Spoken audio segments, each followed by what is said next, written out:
Peace, peace, peace. Man, I was almost tempted to hit you with the "oh," you know. It's so I'm so used to hearing that when we first come on, man. But besides that, peace, man. Good afternoon. What's up to everyone out there listening? Man, it's your boy Yanga. Had to fall through. Had to do today. Didn't do the coffee talk because outside of the regular routine that I have in the morning, I spent the morning contemplating. I spent the morning contemplating. Uh, Last night's live was very interesting. That's to say the least. But it was very interesting. It was so interesting to the point that even after the show, a lot of the things I attempted to replay I didn't want to go back and directly listen to it because I didn't want to critique it from the technical standpoint, but just really from allowing my spirit to talk to me about it. And one of the things that stood out was like Inyame said, when I was explaining about my understanding of Islam as a science, and it's very esoterical. It's addresses things with me and my connection with the universe and the oneness with God. Um, and like he said, well, how will people know that? And that's what I had wrestled with because this is what I do, when I'm not on air, when I'm not addressing hardcore political issues, social, cultural political issues, minus I try to avoid and dance around the spiritual aspect or, the need for spirituality, which some translate into morality and things of that nature, because it is just so subjective. It is just however you personally perceive it. And I know when going into that type of discussion, that's automatic controversy. And if you love to debate or if that's what you do, that is good material. However, if that's not really your thing, then you kind of look at the whole exchange, the whole discussion, the whole putting your personal beliefs on display from a different perspective. And it led me to this. Man, we crazy as hell. We are absolute. Are y'all out of your minds? Do you I don't even know how to address it. When I thought about it, I was like, God, universe, whom I personally know. Me and the universe, we personal. So I personally know the universe as Allah. You dig? So, I'm rapping to Allah. I'm like, man, did I do this correctly? Did I do that correctly? And the Lord just hit me with, man, everybody's crazy. And even quite possibly me suffer from a spiritual insanity.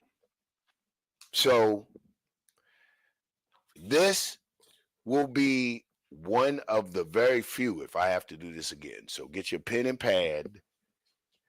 Uh, get what you're gonna get and also, man, you might want to save this because the arena, Yanga on the arena, is going to touch on spirituality and religion as a science to achieve certain spiritual states, and it may even, rub a few feathers because it in order to display the truth, it's going to expose that which isn't.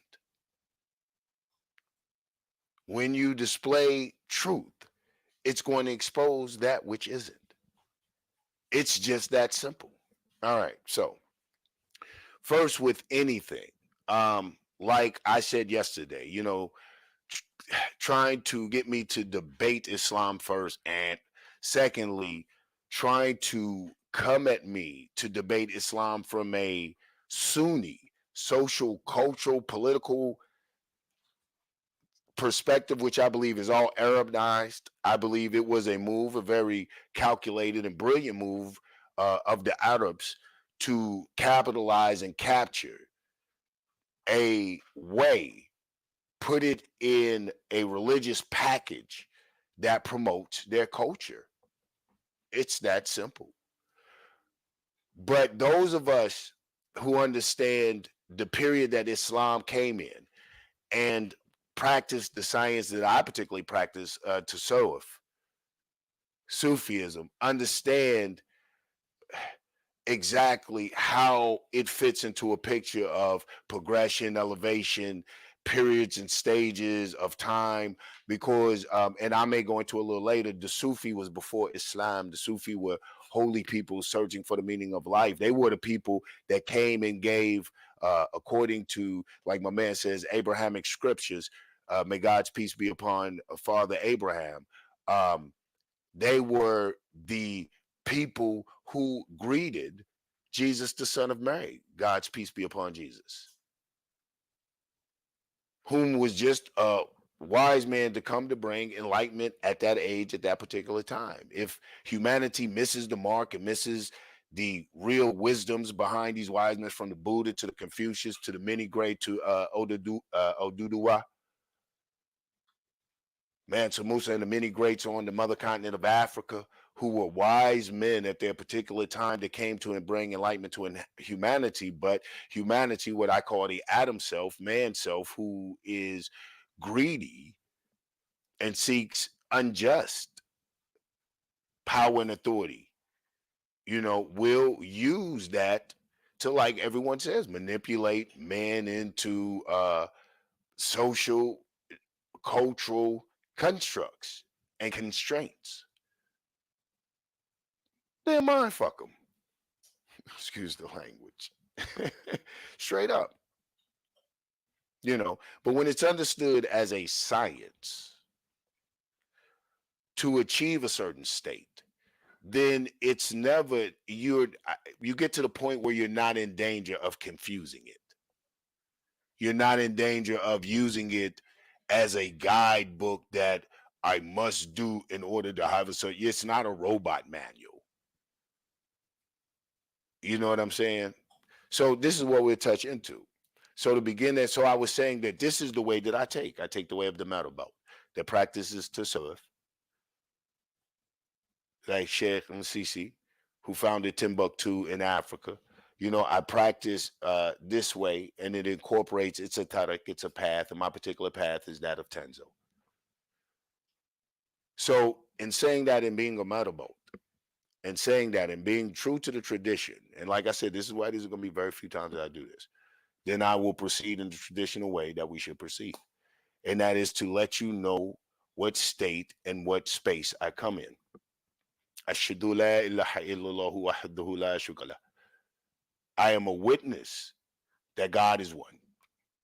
God is the truth. God's asma wa sifat, his names and attributes, says he is al-haq. It is the truth. La sharika lahu. And the truth has no partner. So God is one, God is the truth, and the truth has no partner. وأشهد أن محمدا عبده ورسوله صلى الله عليه وآله وصحبه وسلم. I also am a witness that this man named Muhammad ibn Abdullah ibn Hashim ibn Quraysh, may God's prayers and peace be upon him, may God's peace be upon him, from Saudi Arabia about 1,400, 500 years ago, something like this, was a messenger to this truth in the successions of messengers to this truth. May God's peace be upon Muhammad. May God's peace be upon Muhammad's family, Ahl Bayt. May God's peace be upon the righteous people who followed Muhammad at his time. And those people whom still extract from the wisdoms of it. Mine is social cultural wisdoms. What are the wisdoms? The wisdoms, they call them ahadith. What is that? It's a saying of Muhammad. He said, here's the wisdom of Muhammad. May God's peace be upon this Arab. He said, if you're angry, sit down. They said, oh, messenger of God, oh, messenger of truth. What if I'm still angry? He said, then lay down. It's just wisdoms. Why? Because he was a filthy Arab coming from filthy Arabs. They're filthy. The Arab is the nastiest, most wretched, filthiest sand nigga walking the planet Earth. You say this about the Arab, Muhammad came, I don't care nothing about none of that. But I see the miracle of truth in that. What is the miracle of truth? Here's the miracle of truth. That God is so magnanimous. The universe is so magnanimous. It is so, what they say, it rains on everyone and it shines on everyone, that the message of the truth was that th- this purity, this way of life, this light could come from the most filthiest people. Beat that. Beat what he produced. And the test to get past yourself, you have to take something from this dude. This dude, really. They used to bury the daughters. They had no sense. They're filthy people. I think they still even wipe their booties with their hands. They still filthy people. And then I have to take such profound wisdoms and understandings from this dude. Why? Because Allah says in the Quran, "Fa'lam innahu la ilaha illallah." So know that none has the right to be worshipped but the Most High. So know that nothing has the right to be acknowledged but the truth. There again, then we go back to the Asma wa Sifat, the names and attributes of God, Al-Haq, the truth. So know that none has a right to be acknowledged but the truth.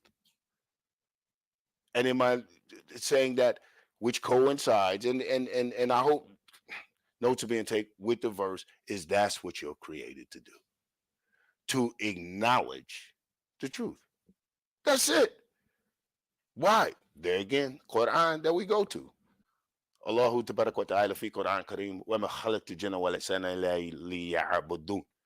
What does he say? God, the blessed and exalted is God in the Quran. He says that I have not created man, nor the jinn, the unseen world, the spirit world, except to acknowledge the truth. Except to worship me, to acknowledge the truth.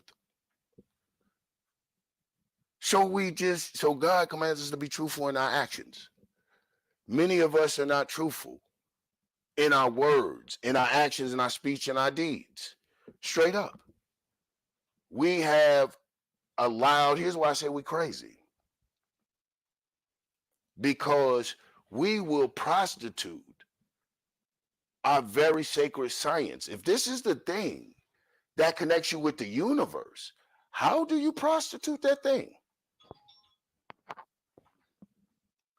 I think that's the first thing that we had to get we have to get an understanding. This is why, knowledge is very important. In fact, go back again. I'm teaching y'all some dhikr, some remembrance of God from the Tasawwuf, from the Sufi way. This is how we remember to be. God is the truth. We believe we are the shadow of the God, so therefore we must, to the best of our ability, live a truthful life. Now I'm about to tell you another Asma, wa Sifa, Hassan, another beautiful name and attribute of God, and that is Al-Ilm. God is the all-knowing. God is knowledge. So you must be knowledgeable when you speak about a thing. If you don't know a thing, don't speak on a thing. It's another reason I don't debate. I don't know a thing to debate. I know a thing to elevate my soul, inshallah, if it pleases the universe or God. That's it. So we should know this thing that we speak on. So when we talk about these sciences that should be very sacred and dear to us, like my relationship with God is more intimate than the relationship with my wife or my spouse. Would you tell your bedroom secrets? Would you speak that type of language to strangers and peoples? Would you put that on display? Would you debate what position you in and all that type of? No, man. So your relationship with God is intimate. And it is so intimate that, here's the other thing why I think that we're crazy. We allow our hatred to dictate our spirituality. We allow our hatred to dictate our spirituality. I think that it is important to know the historic origin of aspects of your faith or your religion. That is super important. I'm not boo-booing on that. You don't get the whole picture if you don't know the historic importance, even all the way down to genealogy. I'm with all of that. I'm with all of that. But I say, don't forget the esoterical of it, which we are. We're African people. We're spiritual people.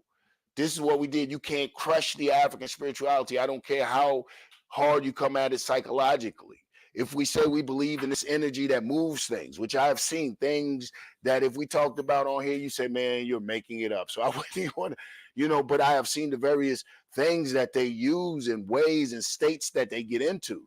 And the states that these people achieve to do the things that they do are not a state that they go into at the snap of their finger. They live a lifestyle. And that lifestyle is continuous. And anything that you do continuously, routinely, is called a religion. It's that simple. And to say, I think I was, a lot of things I had wanted to address and I wanted to say, and to say that Ifa Vodun is not a religion, I would like for him to talk to my mamba down in, if you do Dumbula ceremony, like you do Ursula Frida ceremony, you may be in trouble. If it has a manner, a set custom, tradition, and way that it is done, it is religion. Let no one fool you. And Haitian voodoo is not like voodoo in Benin. Don't be deceived. Y'all crazy, man. Y'all are absolutely crazy what y'all playing with. You go over here to the Ifa, to Yoruba. How about it's not a religion? And you talking to a Baba that has the hand of Ifa. You talk to an Iya. And you tell her that this way is not a religion. Man, you crazy. You guys are playing with your soul. And even to go back and forth, I'm a nobody and nothing. But to go back and forth with people whom you don't know, where they stand and whom they stand with. And you say you believe this way, man, is not when I say, man, no, I don't do that. I'm a Marabut. I knew then when I said that I studied a Marabut, that I didn't say study, but I said, I am a Marabut. You don't know the Marabut. I'm like, this guy. So now it's incumbent upon me to real, because I do believe in the Bil Ghaib. I do believe in the unseen. I do believe in these forces and energies that go out. And I do know that I don't, I in control, because some people let their left hand, I share their left hand magic. And those who know what I'm talking about, know what I'm talking about. Those let their left hand magic get out of control. I'm not one of those, man. I really am a black nationalist on solidarity and unity. That's even a spirituality. I understand that this doesn't have to divide us. And I know that forces want to counter that message. Why? Because the arena is a living example of that message. Oh, religion divides, religion divides. Man, you guys two of the coldest motherfuckers on YouTube, atheists and a Marabut, a Muslim. What does religion divide? Religion doesn't divide, you divide. You allow the division to come between us. I don't care how Black Son expresses moralities and this and that. Sometimes his personal expression of his loving freedom and his right for human beings to exist comes out in the weirdest fucking ways. White son, some kind of statement this way, statement that way. And I love him dearly. I don't necessarily always agree with his form of expression, but I know what he's expressing because I choose to practice muhabba, love. And with love comes tolerance. It comes sabr. It comes patience. It comes patience with a beautiful patience. Patience with a beautiful patience. Loving the fact that you're being patient with your brother, to understand, to make sure that you're still traveling in the same direction, not to look for a reason to punch your brother in the eye, but a reason to continue the journey along, because the road has been so much fun. We go all the way back to Comcast, East Point. The journey's been ups and downs. We've been attacked by the same people and celebrated by some of the same people. You know what I'm saying? I mean, it's been a journey, and I've had a wonderful sahaba, a wonderful companion along the way. He's great. He's funny.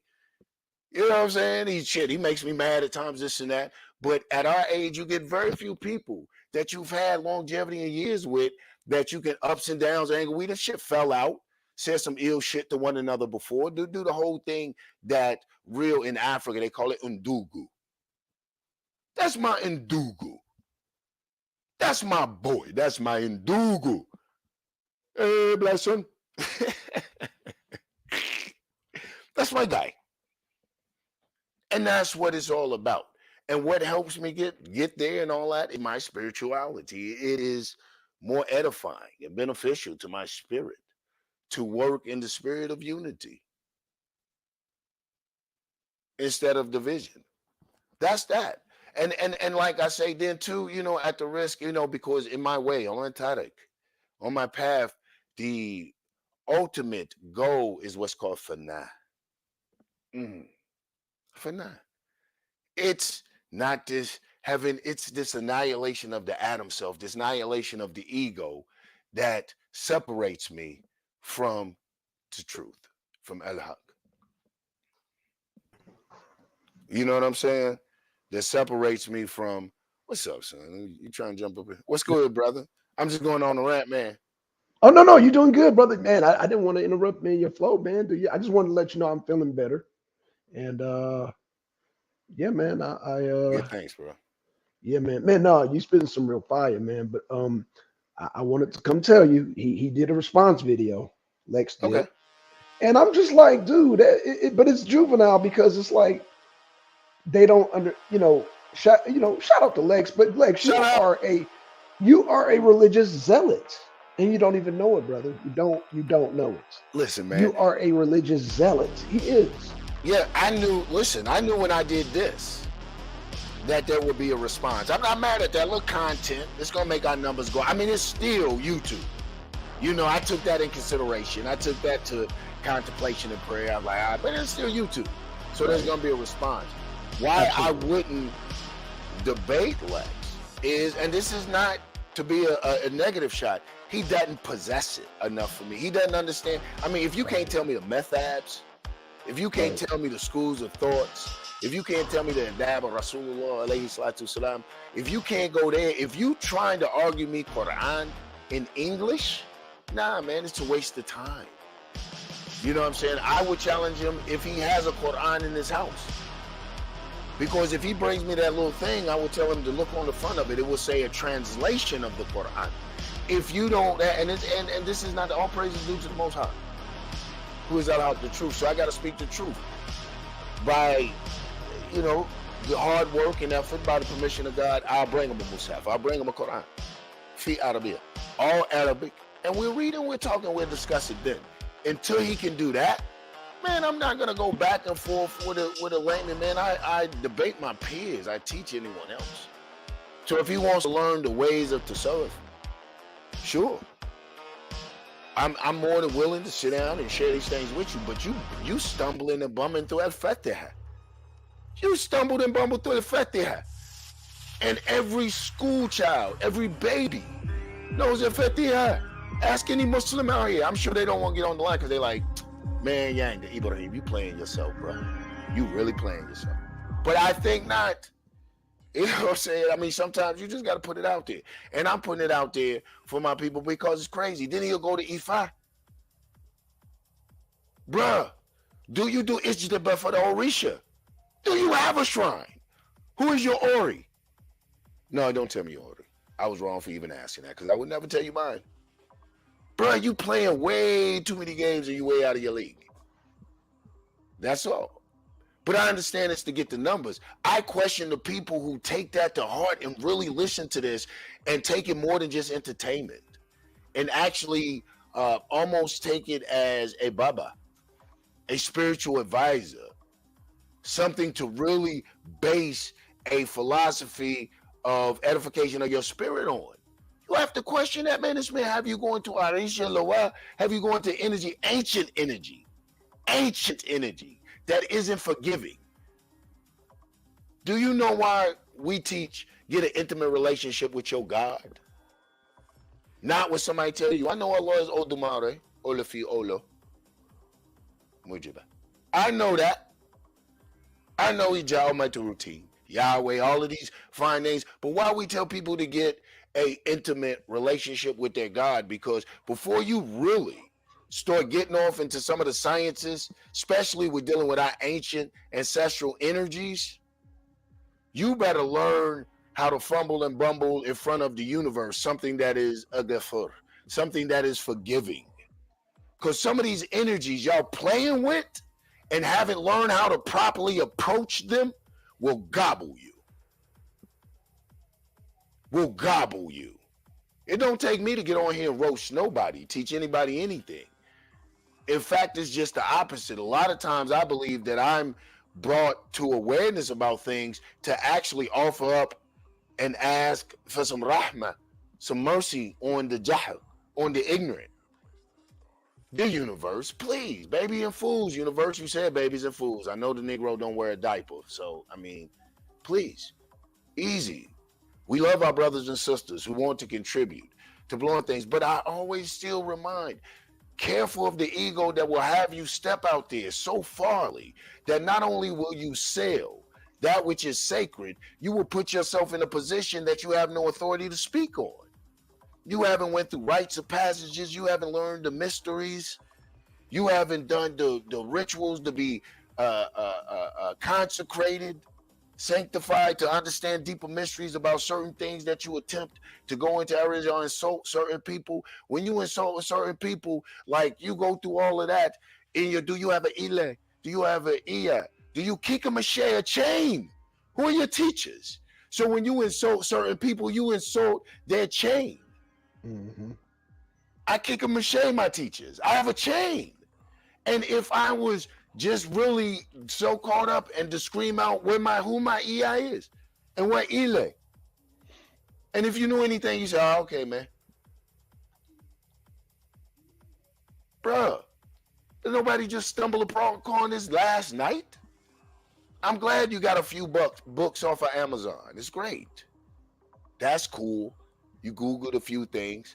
But until you've been to the Bimbe, until you've sat right there in their face and seen these things, seen rituals to a legba. Man, I go, oh my God, I almost said something. Seen certain things.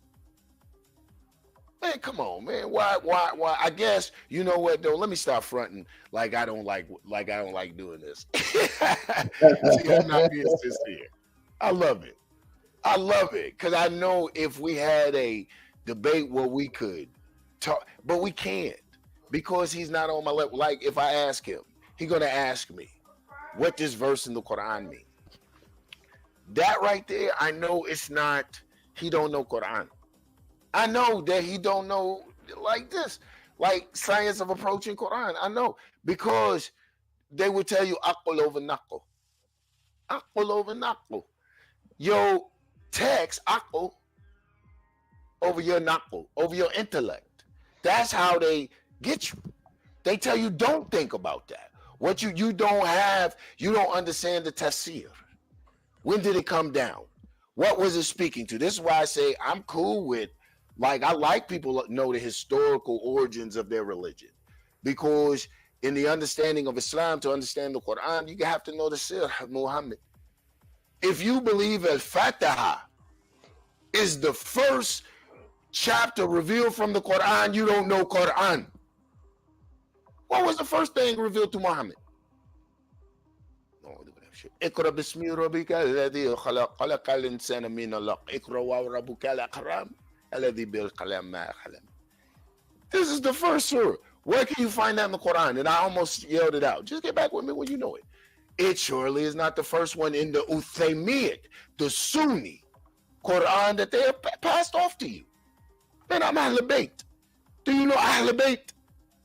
Do you know the fraud the Sunnis perpetrated to do exactly what you're doing? The usurper Umar, Abu Bakr, taking it from Ali ibn Abu Talib, rahimahullah ta'ala. Do you know it? You're going to come to me with some Sunni social culture political. I was offended. I told you, hey, I don't follow those Sunnah. I was offended. But you don't know enough to know that, okay, let me shift gears. I had a debate. My affiliation to Shiaism through Jafar Sadiq, Mashayikh, the great Jafar Sadiq, his writings. And I don't do that Sunni shit. Boy, that been played out. That's why I say, it's old, what you talking about? It's old. It's old, You finna quote, you finna come first in English from a Uthaymiyat Quran. Man, come on, man. That's where you debating from? You on that. No, I'm somewhere else. Ibn Arabiya, let's debate that thesis. You know what I'm saying? Let's debate, can women be sheikha in Islam? Can women be sheikh in Islam? And I will tell you about the mother of Sufism, Rabia al-Adawiyah. Her wisdoms, the knowledge that she extolled in the sheikhs and imams and scholars that sprouted from her spring. That's where I'm at. What are you talking about? Social, cultural, political Arabization of the Negro? We saw that after the likes of the great teacher, the Honorable Elijah Muhammad. You think Arabs weren't here? They were here. But they saw the economic potential of the Negro. They weren't fooling with us. This is what made Elijah Muhammad one of the greats in Islam. Did I agree with his Tarek all the way? No, that Father Allah stuff, or half white man, this and that. No, I don't agree with his Tarek, his path. But when we look at what his works, his conception of God, the works that it produced, because everybody, God says, in a hadith, in a hadith Qudsi, I believe, and that's a blessing of Muhammad that is inspired directly from the truth. He says, I am to my believer what he thinks I am. That simple. That simple. He said, I am to my believer what he thinks I am. There we find that word of great power. I am. Isn't it reported? I believe it's reported. I don't want to sit here and quote Torah or Injil or the Bible because I'm not proficient in that. That is not my spiritual language. But I believe it is reported that the great teacher Moses, may God's peace be upon Moses, Musa, as he's referred to, said that, he asked, who shall I say sent me? He said, I am. Wow. Such profound words. And we hear even in the new era of self-motivation and new age sciences, we hear this great mantra, I am. Careful what you attach to I am. So that in itself is a power. And we find there again, a wisdom of Muhammad, man of Arabia, God's peace be upon Muhammad, extolling some of the same wisdoms. I am to my believer what he thinks I am. I am God manifest in the flesh. That's who I am. I am God manifest in the flesh, and I am trying to get that full experience. I am trying to connect back with the essence. Why? Inni ilahi wa inni ilahi raji'un. Huh? From God we come, to God we return. This shell is just for the experience, baby. So I'm trying to give it a God experience. I'm trying to get the best out of life, the right. So I must eat good foods to feed this God machine. I must feed the brain good information. I have to look at good things, surround myself with beauty, good, righteous beauty. Why? Because God says I am Al-Jamil. I am beautiful and I love beauty. Okay, no problem. So we have to watch the opposite of that. This is what we say. It doesn't mean looking for no, I seek refuge with the truth from a devil, a shaitan with horns and a pitchfork. Man, come on, man. Nobody's that silly. What is this, a shaitan? And reject it.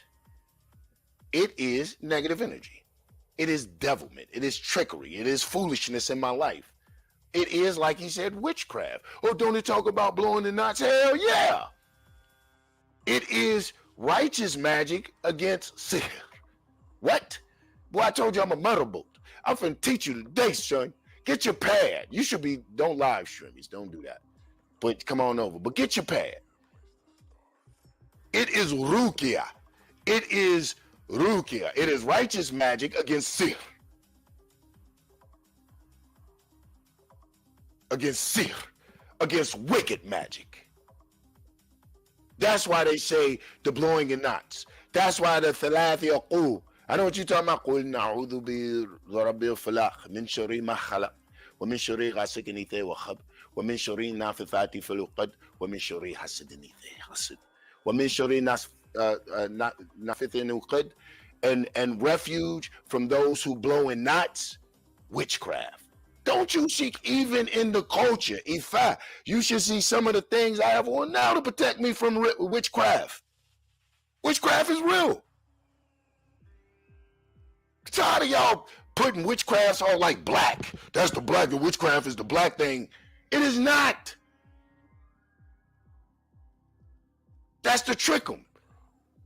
They are not witches, they are iyami. They are mothers. They are mothers. How dare you go to witchcraft, witch. These Europeans got you colonized, and you say you coming to me, telling me about my culture? Stop using derogatory, defamatory word, but I don't care if you do or not, because I know what the iyami do to you. Yes, I do, Asthma boy. I know that from personal. I know. I know. Talking that jibber jabber. You gonna lead these people, man, into some, open up a can of worms, man, that they gonna wish they had never embarked upon. Democracy, you better get up here. Man, you better, come on, man. I knew she was gonna pop up. Because I'm speaking, this is one of the first things I met her on. That's what got me, because I said, whoa, easy, sister. Easy. I was like, is your audience like that? Cause you spitting. See, a lot of y'all up here. That's why I said, are we crazy? A lot of us are so fast, and like I said, we're moved by hatred. This is why I love my sheikha. This is why I practice the way of tasawwuf. Love, baby. This is why I love my sheikha, Rabia al-Adwa, because she is the one to us. Why they call her the mother of Sufism? Because on my tariq, on my way, you acknowledge the truth out of love. You love the truth. You gotta love it. You gotta love it. You gotta be in love with it. You gotta love the universe. You gotta love God. You gotta love righteousness. You gotta love Al Hayy. God is Al Hayy. One of his asma wa sifat, one of his names and attributes is Al Hayy, life. You gotta love life. That's loving God. And the mother, Rabia al-Adwa, she said these beautiful words. Can I share them? I'm going to share them anyway. She said, oh God, if I worship you in fear of hell, burn me in hell. And if I worship you in hope of paradise, deny me paradise.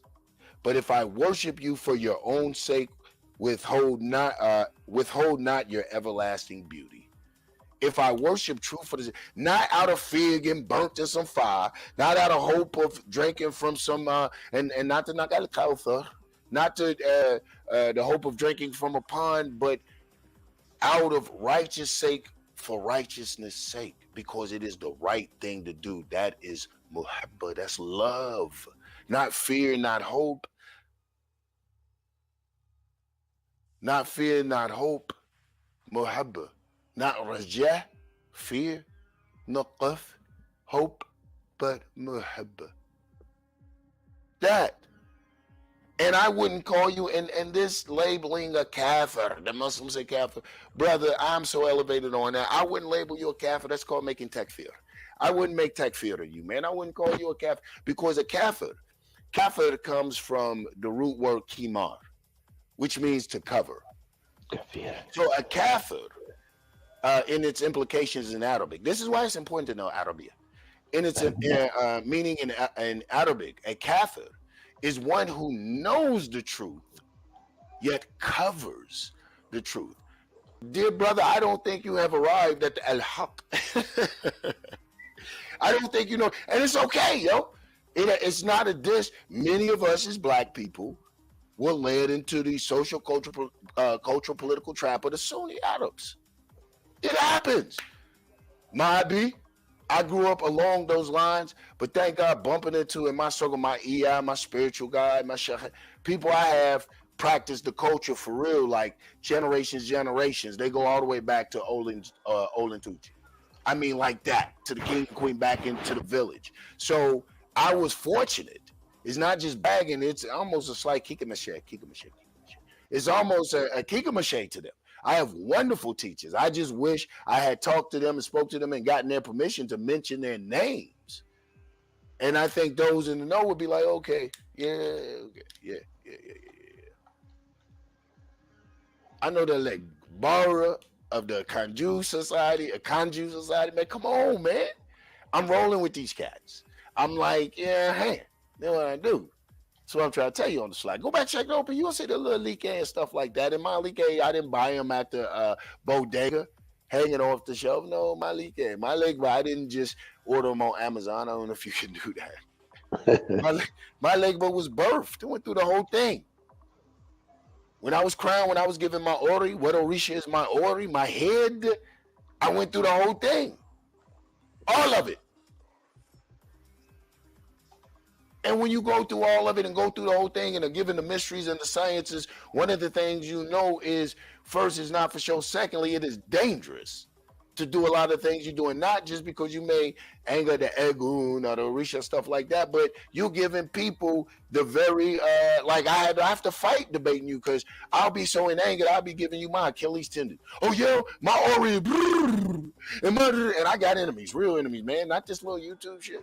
I got spiritual, and I ain't even talking about spiritual enemies, man, from what I do and who I hang with. From what I do and who I roll with. My Ile. And coming your way soon, my Todak. I'm going to launch my own Todak. I just went through I had disappeared for a minute, went up to Claire, went through some last minute consecrations and certifications. I'm praying on it now. Pretty soon I'm going to have my own, my own Todak. I'm going to have my own path. Teaching my own path, using the science to serve. Yeah. All praises and due thanks to the universe that I refer to as Allah. So that's my thing, man. We could go all day, but it's like, why? What gain would I be gaining? Like, what are you going to really explain to me, bro? Like, unless you've been to some of these things and seen some of these things, unless if I ask you what a dobale is and a kundale, and you don't know what they are and can't tell me the difference between the two, I don't need to talk to you because then I know you've never even visited an Iya Baba. If you don't know how to approach certain priests and priesthood in this, then I know you YouTubing. If I say, well, you dobale kundele before this Iya, this Baba. What? Oh, you YouTubing. You ain't sat with nobody. You don't know how to preach. You got to get permission to sit in those. Oh man, Google, bloop bloop. Amazon, tell me about the Orisha. Yes, sir. The Orisha, you one of those. You one of those. This is why I understand why the real spiritualists get. I thank you, spiritualist sisters, for not unleashing yeah.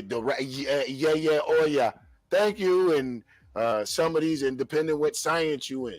If you in the Islamic mothers, Ursula, not Ursula, Ursula Dente, all the great divine mothers. But thank y'all for not unleashing them on our ignorant asses. I really, because it is time of the mothers. It's their time. If you don't know that, then you don't know nothing. The Iyami, Mujiba. So it's, it would be pointless. Pointless.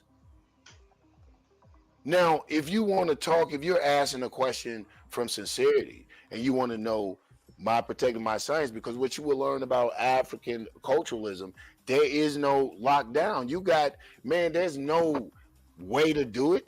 You got Ifan, you got Santeria. It is so similar, but it's different. It's so similar, but it's different. That's what I'm saying. So nobody in the African cultural, spiritual systems, nobody really claims a supremacy. When you find the fight for supremacy, you find that when it was introduced to our ignorant asses. Because like everything else we do, we bring neo-colonialism to it. And we need to have supremacy because we have been oppressed. You don't find, what I'm saying? You find that coming amongst us. So even if it's supremacy in spiritual systems, sacred systems, are we for real? I'm not that pressed for notoriety. That could be infamy. I don't worry about really offending people that greatly. I'm careful who I offend because there are certain people out there that because I do believe in the Ghaib. I do believe in unseen. I do believe in powerful people. So there are certain people out there I would not want to offend. Hey, call me spooky, call me whatever. I wouldn't want to offend them. But I'm not so worried about offending people as much as I am my Egun, my ancestors who are very real, not very spooky. My existence bear witness to I am because they was.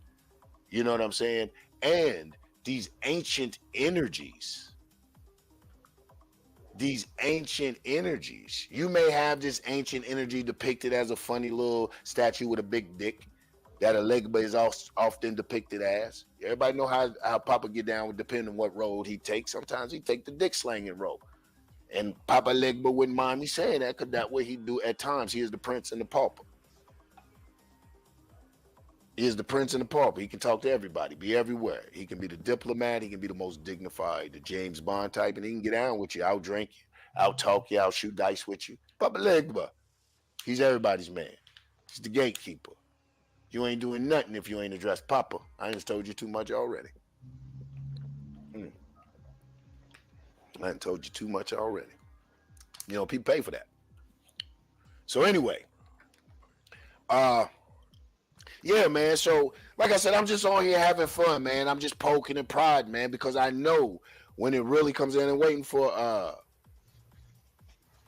gynocracy, because I know when it really comes to talking about this thing, man, like on a very adult, because like I said, if I wouldn't mind having a discussion, I'm not going to debate, but you have to hear me in the discussion. See, you can't pick a fight on something I'm not fighting. If I say, hey, man, I don't adhere to Sunni social, cultural, political understandings of Islam, and you still asking me the question along that line of reasoning, at this time, now it's just a show. How am I going to answer it from a... And then you kind of slick pick because I want to just answer the question. I'm trying to tell you, okay, the sheikh say, I don't want to hear about a sheikh. What does that mean? I'm lining it up in the way that I've been taught the science. I've been taught that, every murid, which I was, has a living sheikh to make that you lean from the tafsir. What is a living sheikh? What is this living, why a living teacher? Because if they're right and you're looking at their lifestyles, it isn't just theoretical. It isn't just what we call kalam. It isn't just speech. You see their lifestyles. You see the miracles, some would call them. Well, I call it natural living. We've been taught to live so unnatural that when natural things happen, we think it's a phenomenon. Nah, man, yeah, she did that. She did that, yeah, you seen it. But I ain't, nah, man, it's natural. You've been in an unnatural state, brother. Welcome to reality. You just been unplugged from the matrix. Then I shoot off in the air. Nah, man. You know what I'm saying? But it's that type of thing. So if you can't come to a line of reasoning that we're discussing on, then anything else is just for sensationalism and for entertainment. And I don't, I've studied too long and too hard.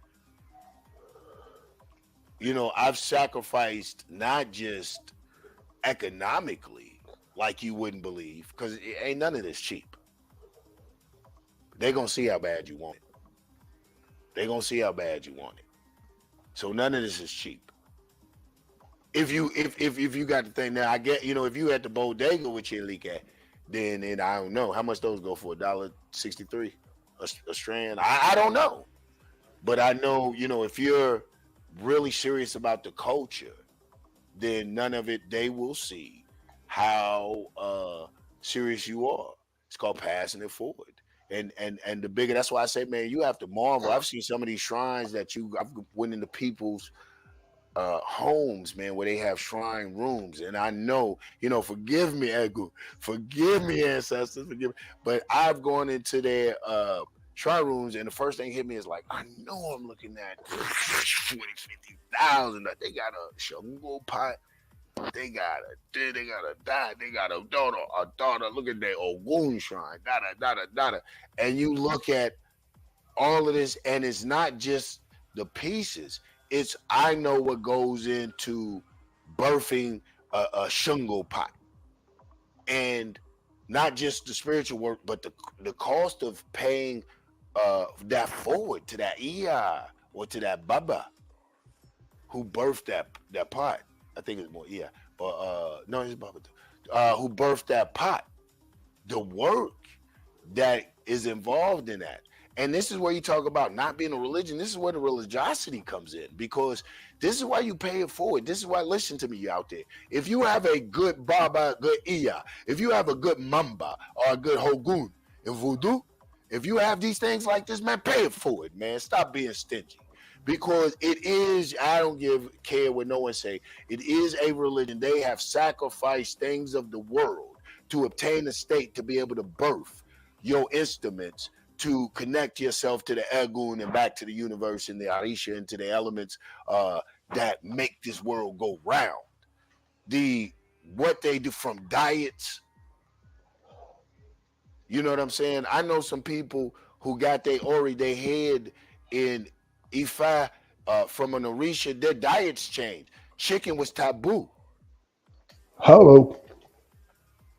Some of them get made, they get that Orisha, they get that Ori, get this on their head, and that's it. Diets change. Hello. They're not ready for that, Yanga. Exactly, man. We just I mean, it's it's what you're willing to sacrifice and how much the doing it for. Like I said, I'm actually enjoying this because I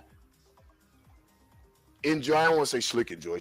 I enjoy the exchange of information. This is what I want to do: have a dialogue, but it got to be Right. along the lines of an understanding. If you ask me a question, give me a chance to answer it. I know he says I was cutting him off this and that because I honestly, and I know I don't know his heart. I don't know his intentions. You know what I'm saying? But I know his actions. And that man Muhammad of Arabia, God's peace be upon him, said, huh? He said, he said, actions are judged by intentions. So I don't know your intentions, but if I'm judging your actions, then I can only assume I have a right to assume. I have a right to really, in the preparation of defense, you want to talk about that jihad. That's why I said, man, we got to know Arabic. You're right. I'm not going to say and tell you that's jihadun nafs. I ain't even going to put that one on you. Oh, that's the jihad itself. And then, no, jihad. But what Quran are you interpreting from? The Abdullah Yusuf Ali translation of the Quran is different from the Maulana Muhammad Ali translation of the Quran. Why? Because of what was happening. There again, social, cultural, political understandings. All from, and you're going to bring me, you want me to answer a question from a Utaymic version, a Sunni corrupted Utaymic version of the Quran. Not tell me what in English, not tell me what translation, so I don't know what that could have meant. Was it Abdullah Yusuf Ali? Is it Maulana Muhammad Ali? Is it a noble Quran? Is it an international Quran? Or translation of the Quran, I should say. Translation of the Quran, Wallahu Alam. God knows best. So what are you bringing me to ask me, to put me in the place of, like, I didn't tell you I was a sheikh or a ulim. Huh? I didn't tell you I was from the ulama. Did I tell you I was from the scholars, like the ulama being the knowledgeable ones of all the sciences of the Quran, not just tafsir but tajweed? Did I tell you I approach it like that? No. I can be yours though if you get with me. I can teach you because you got potential, brother. Be with me. Last stuck through that. I'm being too that. See, that type of stuff. This is what I got. Can you hear me? Can y'all hear me? Yeah, what's up? You can hear me? Yeah, we can hear you. Oh my God. Every time I try to get on the mobile on StreamYard, it never fucking works. This is the first time it worked for me. That's why I was like, hold on, I'm picking up my son. Then I had to go to the store. But what y'all was even debating about? Last night, I mean, he wanted to ask me hold on, let me answer MD's question real quick. Put it here, let me put it up here. I forgot I can do all of that. Because that's a good question. All right. MD said, is it up there? Ask Yeah. Yanga why is it okay to accept a broad interpretation of African spiritual knowledge when us as Black American can't pinpoint what path of African knowledge we came from. Absolutely. I listen. Whether or not you know it, I agree. This is why we're gonna talk a little bit. Subscribe more to Hoodoo because I know Ifa is a religion, and I don't want to go into Ifa. I don't want to because my base spiritual language, how I first was introduced to God, was my dad told me God is Allah. So in order to activate my ashe, to get those cells stimulating to do what I have to do, I have to turn on that familiarity. See, I can say Odumare. I know mentally, I know Odumare and Allah. I know Odumare Ola Olafi. I know it's the same. However, it doesn't activate and stimulate and get to churning those same energies that will be to ignite my ashe. So this is why I practice a hoodoo form. It is it is that broad standpoint. It is a corporation. So why? So he was debating about what? Because if he just mad because you're not as eclectic as him and his spiritual practice, and that's what you feel comfortable with. Because I feel like, I mean, for certain people, certain practices, they're not going to be spiritually comfortable with, and as long as they don't look down on other people who have unorthodox spiritual practices, I don't see nothing wrong with what you're doing. Like, that's what I'm trying to figure out what's the issue. Like, I think I don't know if he's upset because you still go to the mosque, and I don't know. Like, it's like, I'm gonna be honest. The issue is I'm gonna keep it. Damn, I ain't want to get my ego. The issue is the arena is burning. Yanga might be the shit, and I want to come at Yang. I want to talk at Yang. I want to have that exchange, but I'm uncomfortable stepping outside of my fiefdom, that little thing that I've made for me, and that's pseudo religion or bashing, Abrahamic faiths or whatever. And unfortunately, I don't give a fuck what nobody believes. That's the unfortunate part. I don't think no government should be run by any of that shit.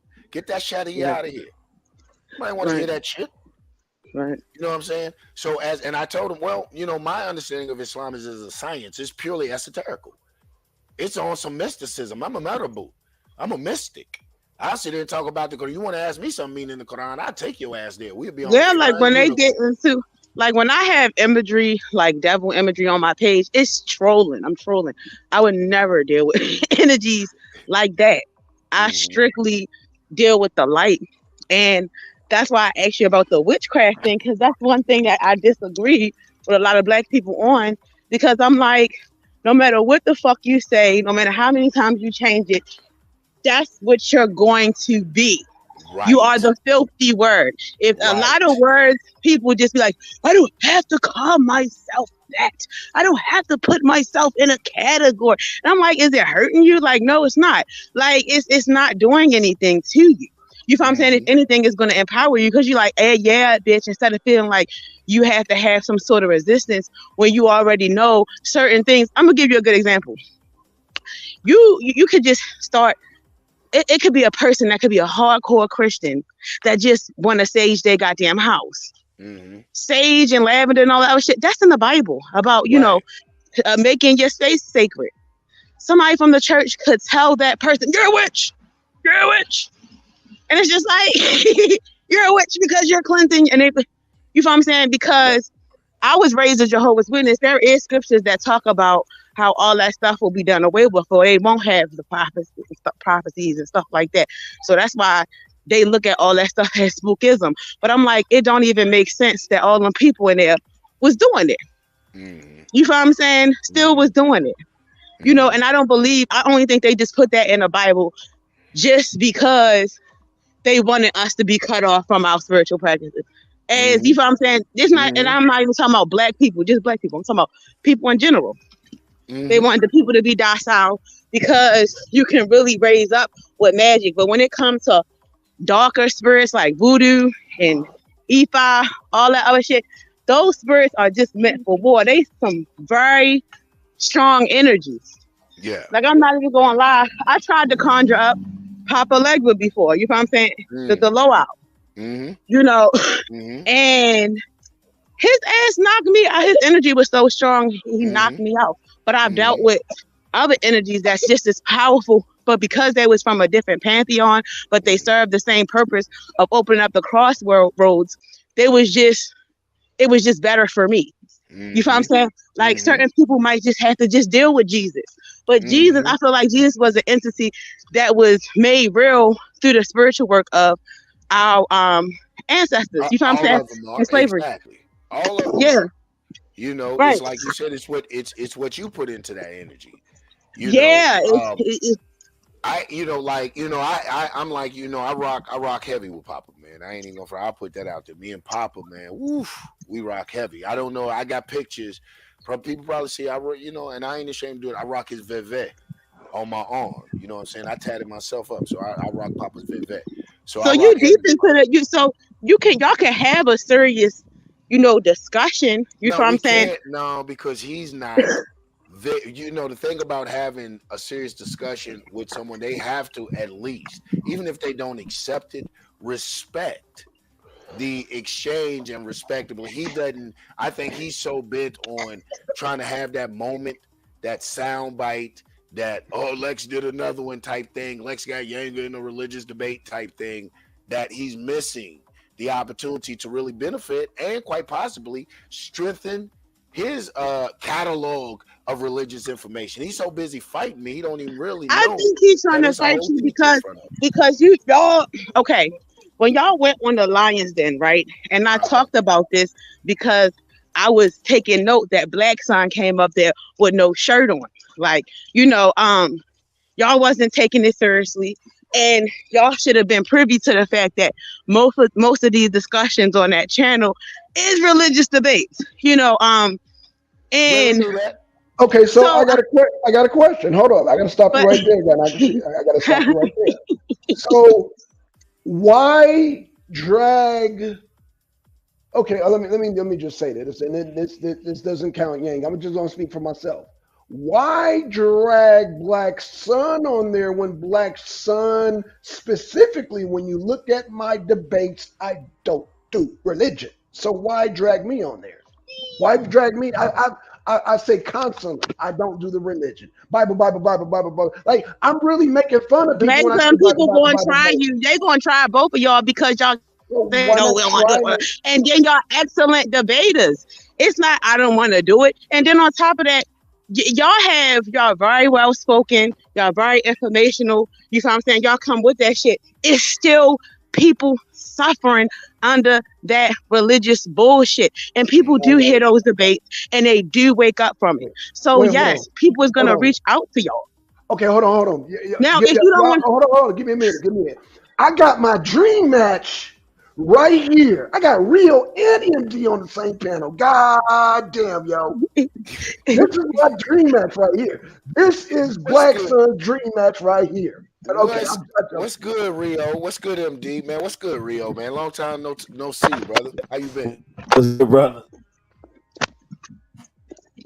Man, sitting there holding it down for the people of faith, man. Like I'm telling it doesn't have to be a division. You say what? oh, look at the Dougie. He mean and cute. Rio Man, we're breaking up. losing. Damn, Yeah, I was about to say I hear some popping going on. My What's going fault, on, y'all. MD? My fault. No, but I say real quick, man. Look, Yeah. let's not play no games with it, man. Yanga, you know what Lex shtick is. Mm-hmm. You know what I'm saying? You know, whatever he tries to do, he's gonna try to get you in a gotcha moment, and he's gonna try to make it look like whatever you constitute as a belief system is anti-African. That's what he's gonna try to do. Yeah. That's why the question I asked you is so important. Like us as Black Americans, yeah, we can identify with a subset or a culture in African spirituality. I ain't saying nothing wrong with that. That's cool.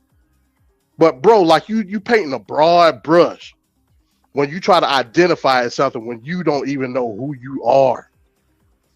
That's the point. That's hypocrisy. No, it's not hypocrisy. So what do? Eliminate God in your life? No, that's not what I'm saying. What I'm saying is you can't equate someone's spiritual system, albeit whether it be Americanized or what you deem as anti-African, yet you can't pinpoint your tribal affiliation with said system and not make it seem like that's anti-African. You know what I mean? Who's painting anything anti-African though? No. Listen, maybe talking you about misunderstand what I'm selects. saying. Yeah. Maybe you misunderstanding what I'm Okay, saying. I thought you was asking me the question. Because I'm No, like, I agree no. with you. Yeah. No. Yeah. So basically, what I'm saying is his shtick is to deem whatever you believe in to be anti-African, right? Yeah. But he can't proportionalize what African spirituality is from an individualistic standpoint because he has no concept of that. Because he's American. Mm-hmm.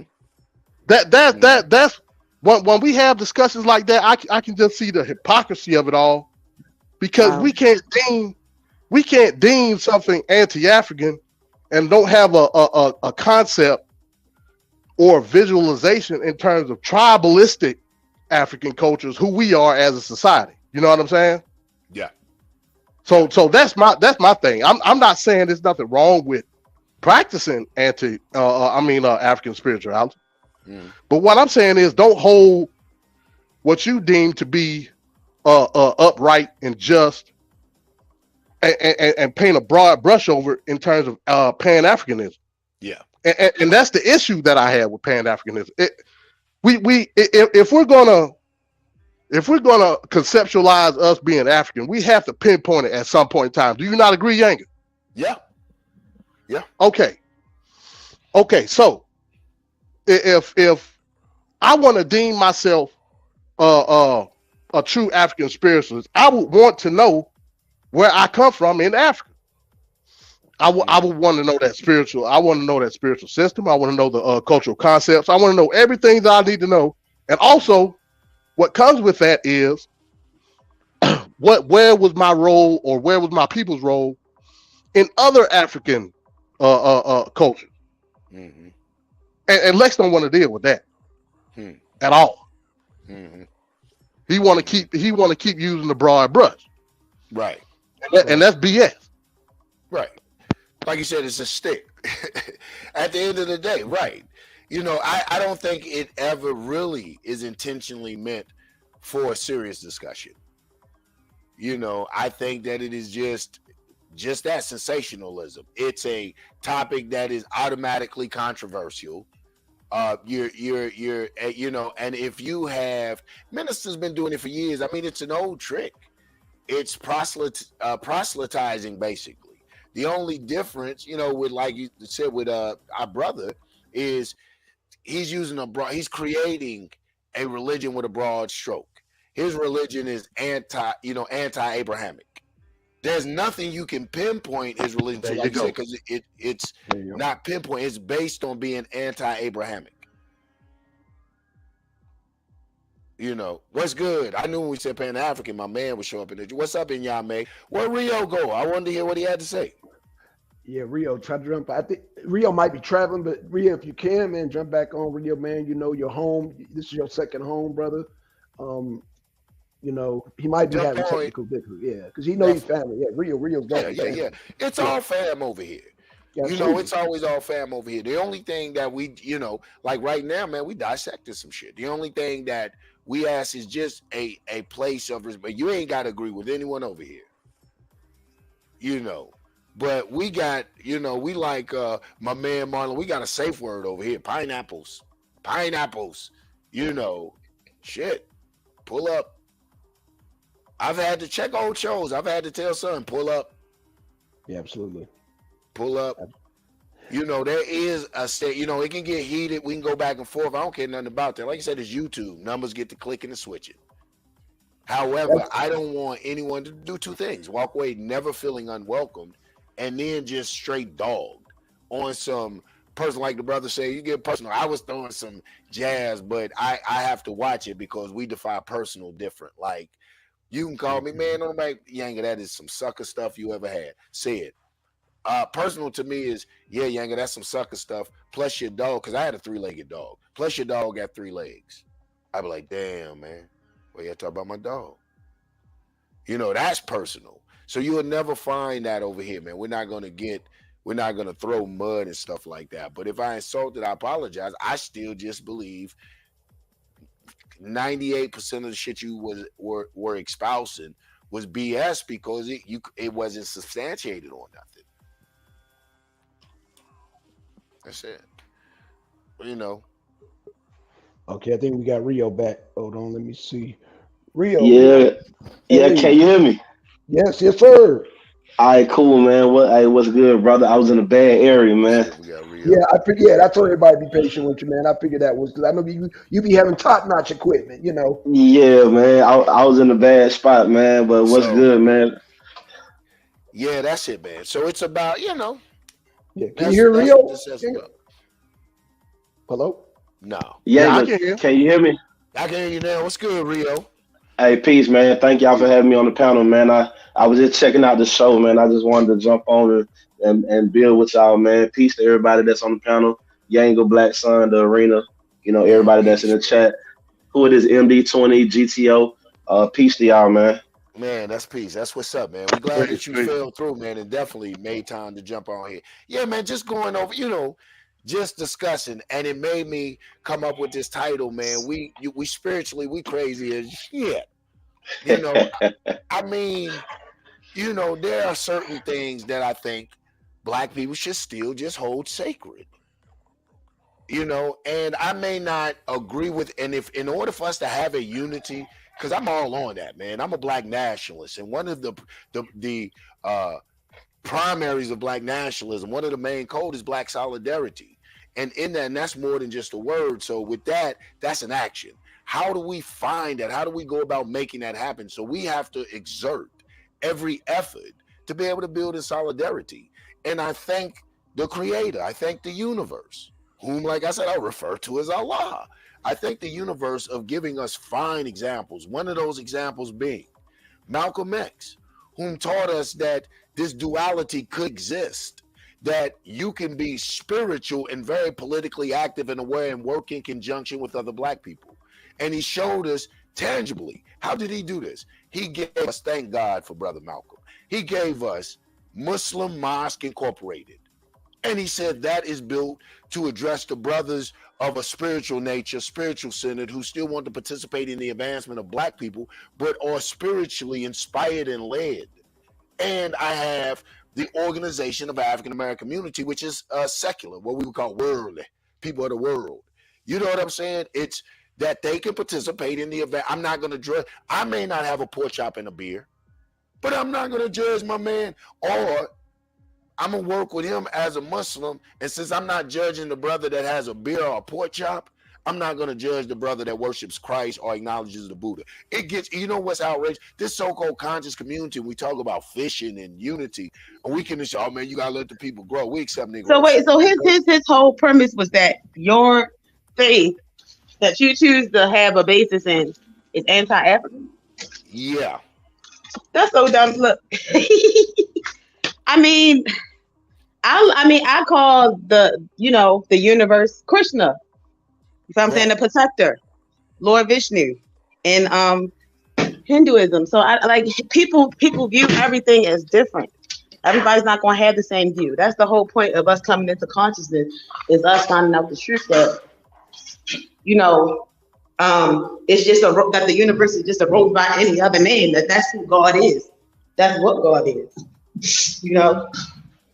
My fault. I'm going in my hallway. That's right. That's right on. That's the beauty of it. I think, when we get in these religious debates, or when we hold on to religion or allow people to scare us, or you being religious, and they scare you from a way what Big Mama taught you, or a way that is, because this so-called religion is very ancestrally connected.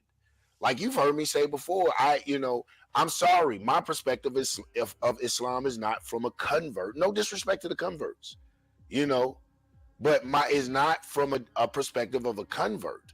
So I don't know what it's like to have to fight off Christian thoughts and Christian practices to accept a new way. I grew up making Salat al-Fajr. That was like you grew up at the table, our Father which art in heaven. I grew up with Bismillah ar-Rahman ar-Rahim. I grew up with that, so I don't know that pain of that, or discomfort. I'm not even gonna say pain, or the discomfort of that, or the very real struggle. I'm sure it is to have to change that mindset. You have to learn a new language. You have to learn. I don't. When I speak to Arabic, it's not to show off because, and this is not bragging. It wasn't a lot of effort because I heard it in my house. Man, you speak Arabic well. How long you been speaking this shit? Ever since my daddy could say something and would correct me. Bismillah. Bismillah. Ibn, come here. This is me. And Charlamagne, I didn't mean to cut you off, Yanga, but I'm glad you said that, Charlamagne, because the whole thing about it is that Hinduism, there's many depictions of, embodiments of destruction as well. And a lot of people don't know this, but if you study the Vedas, a lot of these deities created all types of spiritual pacts in heaven before they quote unquote reincarnated, whatever you want to believe, but it's all symbolism, but you break it up, man. That's real.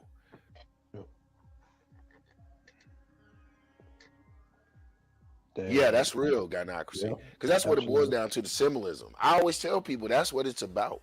It's about these sciences that help you to get into a state to be able to channel, unlock, travel to, project to, however language you use it, these certain spaces, and to commune or utilize. I don't want to say manipulate, to utilize certain energies. And people have ways of going into trances and science. And so that's what it is, just to keep you balanced on the earth. We have to be very real about things that pull us away from being spiritually centered. And I think too many times, especially living in a commercial capitalist society, now even that's being marketed. And I think it gives off the false impression that just like everything in capitalist commercial countries, it can be bought. There's no effort.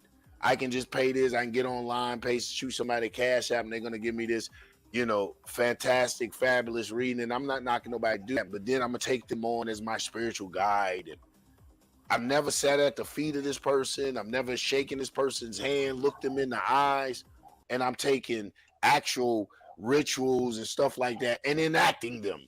Man, we done lost our minds. Yeah. The tarot cards is too hard. The tarot card readers. A lot of them don't understand it. It's just like a tool for your vision, so you can, I guess, get a better understanding of it. But they take it too far. But I mean, I know spiritualists that will touch your hand and will tell specific people in your life. You know what I'm saying? But it's hard to find legit people because there's too many people that can't even meditate for 5 minutes talking about something. I got the answers. No, you don't. You're a scammer. You got the gift of gab of what the fuck you got, but you don't have insight. Hey, you want to know what I find amazing? Like, just to kind of add to the conversation, is like most people approach these type of discussions and dialogue, right? And I'm kind of similar to Yanga's point of view as far as what is the matrix from that you got introduced to this? What is the framework? You have to have a working knowledge, just not like head knowledge. There's a difference between information and knowledge. Most people don't know the ledge, so they can't have knowledge because they haven't really tested that. And like the sister was just saying, there's a difference between being an initiate and being a practitioner. As soon as you step into that realm of being a practitioner, now you talking about a whole different type of mindset, lifestyle. I heard you mention something like, why would your ancestors even entertain you? You're not keeping your temple holy. You're not watching your speech. You're not governing your thought patterns. Why would the universe be attracted to you on that type of a level as far as revelation, opening up different dimensions and portals and bringing you closer to that oneness or what you perceive to be that divine intelligence? If that thing is true in your framework, then that's something that's holy. That's something that's separate from this temporal world. That's something that supersedes this nigga shit, for lack of better words. There's no way you can approach the holy with dirty hands. There's no way you would even be allowed an audience. The Bible speaks about the Holy of Holies, right? That's how they kind of frame it from a Jewish perspective, where they talk about how the priests didn't even know if they was clean enough to go that far in the temple, so they had to wrap a rope with bells around them, and if they heard the bells stop ringing, they knew that that priest had something that disqualified him from gaining that level of interest. The point I'm making is this: that's what we need. We don't have these spiritual rubrics, these proverbial ropes around our consciousness. We think we could just go and say anything. You think you could just pick up tarot cards and flip them over and get an interpretation. You think that you could just tap into voodoo or these type of things, and all of a sudden you're a candidate for them to possess you or speak through you or use you as a conduit. No, it don't work like that. And if we're dealing with energy, if we're dealing with the magnetic field or anything of that nature, then you have to take into consideration that they can see you for who you really are. You may fool me as a charlatan, but the spiritual realm, there is no partition. There is no barrier. They see you for who you really are. And maybe that's why you haven't elevated, because they can see that your energy is not that purple royal aura you want me to believe, but in the spirit, you really grunge and dirty and black and dark and just all these unnecessary attachments, because there's no way, and I say this, I told this to Nandy, I told it to everybody behind the scenes that I had an opportunity to speak with. What good is it for us to be in the conscious community of black people? You got Comedics, you got Christians, you got Hebrews, you got Scientologists, all these people with our skin tone and hue, with all this knowledge, but we can't seem to stop cussing each other out. We can't seem to stop starting beef and drama. What good is it being able to tap into this mysticism if it can't even have no real life application for us to get along in real time on YouTube? It's not even worth nothing. Why would the spirit allow you to see the promise of tomorrow if you can't even get through the commitment for the day? It don't work like that. It just don't, bro.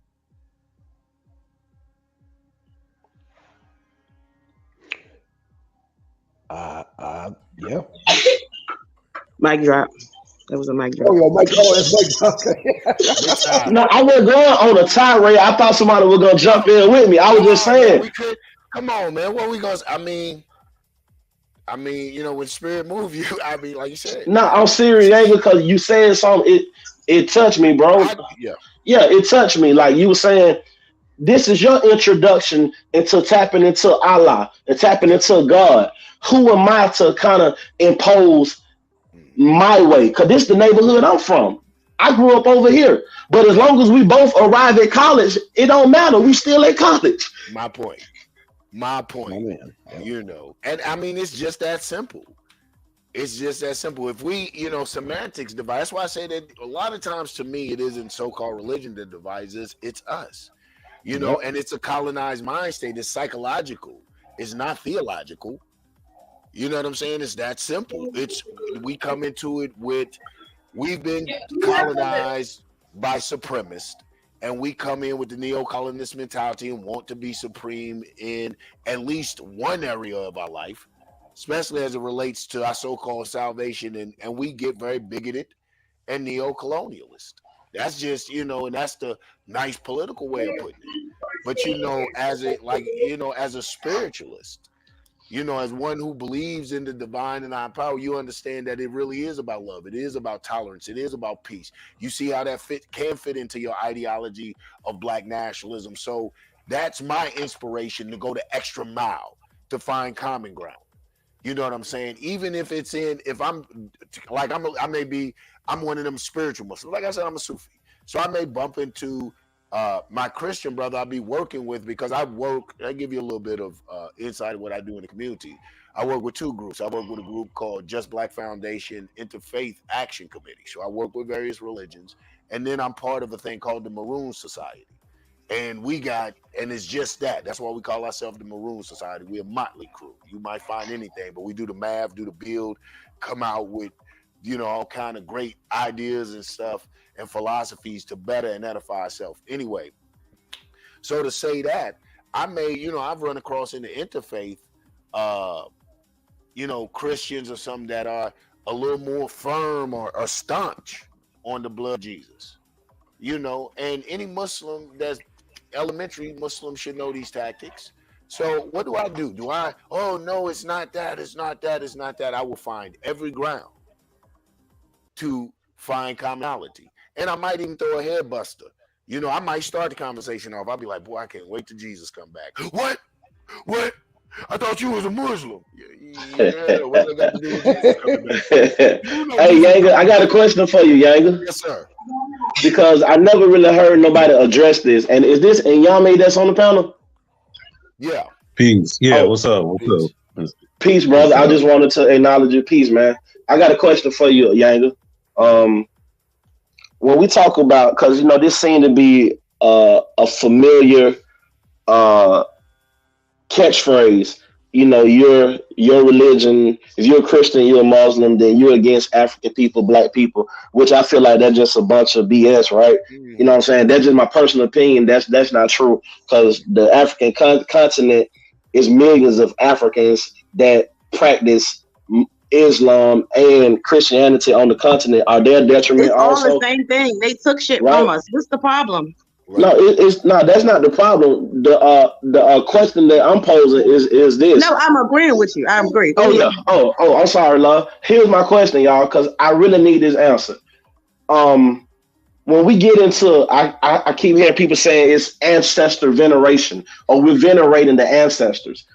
Fine, but the question is, what are the qualifications for ancestor? How do we determine who qualify once they leave this earth plane to be an ancestor spirit? What if this person was trashed their whole life? What if they never even, like, while they was alive, they weren't no good person, they weren't trying to love or walk in none type of fruitfulness? So once they die, they automatically get to be my Orisha, or they get propelled to some type of spiritual hierarchy. Well, now I'm supposed to pull this energy from somebody after death that wasn't that to me in life. What are the qualifications? What is the rubric of whoever does the selection process? Do everybody die and get promoted to be the ancestor spirits, or is this just a select few that lived a certain type of life? How does this work?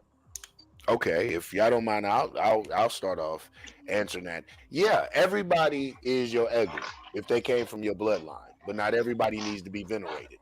I be in the hood now, I be knocking 40s out of niggas' hand. We pouring this out for Boo Boo, I knock it out of his hand. Nigga, no, let Boo Boo stay there, man. No, you know what I'm saying? I don't even let niggas pour 40s out for certain niggas no more. So I would suggest to be very selective. No, it's I take the risk of, I allow God's love to cradle and comfort them.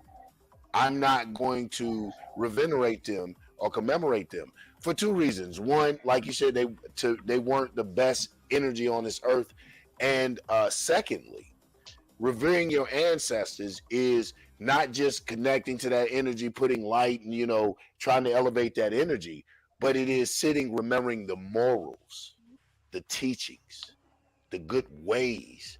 That's what, when I sit at my Egun shrine and I'm contemplating, I'm thinking about, the patriarch of my family, my great-grandfather, J.B. Smith, Mujiba. I think about the life lessons he taught me. Hey, man, real man, keep your nails clean. Women look at your shoes. Just life, things like that. Real men work, son. And that's how I commemorate and begin to revere my ego. So yeah, that's how I was taught that it's done. You don't have to light the candle for everybody. Okay, I didn't know that. That's dope. Yeah. You respect them because they was ancestors. You don't speak ill of them, but you ain't got to light candles for them. Right. Yeah, that's how I feel about it. And people don't understand that. And I feel like if you come from a good stock and you're aware of what's going on, your family tree, what everybody was about, you can do that. But some people don't have that connection. Some people is completely cut off. Some people is off, orphans and all this other stuff. So people have to not be scared to really see, because there's so many spiritual pantheons out there. And there's spirits that are very strong, that are darker, that deal with that the results is more fast, it's more consequence. You just gotta really study and just really dig into other cultures and stuff like that, and just really keep your mind open. But that I don't think that should be the first step neither, because a lot of people just don't know, and I hate I when. think that should be the first step. I advise people to do ancestors before Risha and Loa, because like God, I mean, and that's my whole thing. I'd be like, well, before you do that, look at just study everything. Just give it a chance. You don't have to always hold on, because my children. Go ahead, Yanga. I'm sorry. Yeah, because because I am an Egun person, an ancestor person, because it is just that it's revering. If you do know now, like factors considering, like she said, that's a whole wow. I didn't think about that. Those are unique circumstances. But if you do know your ancestors, an ancestor shrine can be as simple as this. Sometimes everybody done been in, everybody that went to Big Mama house, she had an ancestor shrine. Y'all don't even know it. She had the Bible open, that obituary right there, that glass water, and that candle. Y'all ain't even know it. Big Mama, who obituary? Who just died, baby? You know, man, you don't know, man. We that's a part of what we do so naturally. We don't know it. So I'm like, okay, let's get intentional. You get your little table, put a nice white cloth, a picture of your Egun. You got a table with a picture of your family members on it. Every Sunday, I light candle, I ring the bell, I got a Bible, and I got a cross. Ooh, Bible and cross. Why? Because my aunts, if I go in there, Big Mama, Salaam Alaikum, she gonna let y'all get that shit away from me. You know I don't do that Muslim stuff. I go there on Sunday, I gotta read Psalms 23 or something, Big Mama. You know what I'm saying? I get into my Egun like that. I was taught that like that right there. You know what I'm saying? When I serve my Egun something, I may cook some pork for them and I don't partake. But I know that connectivity, and all of it's symbolic. It's to bring back the memory. It's really, and that's what I do. I sit there and I think about the good times and this and that. And am I doing actions that my granddaddy would say, man, this is not you. This ain't what you came from, boy. Huh? That's cultural though, Yanga. Like I said, and that's the thing with Lex. Lex want to try to, Lex gonna try to pitch you on the technical side of spiritual, whatever spiritual, you know what I'm saying? Yeah. He don't want to deal with the concept of cultural additions, which we brought forth for whatever system we was in. You know what I mean? Mm-hmm. The stuff that Lex do, he desecrate the memory of people like the Gullah Geechee people that created a method in their own in Christianity. You know what I mean? Mm-hmm. And that's my issue. Oh, that's your. That's the issue that I got with it. Oh, okay. No, I'm not. No, I ain't Geechee. No.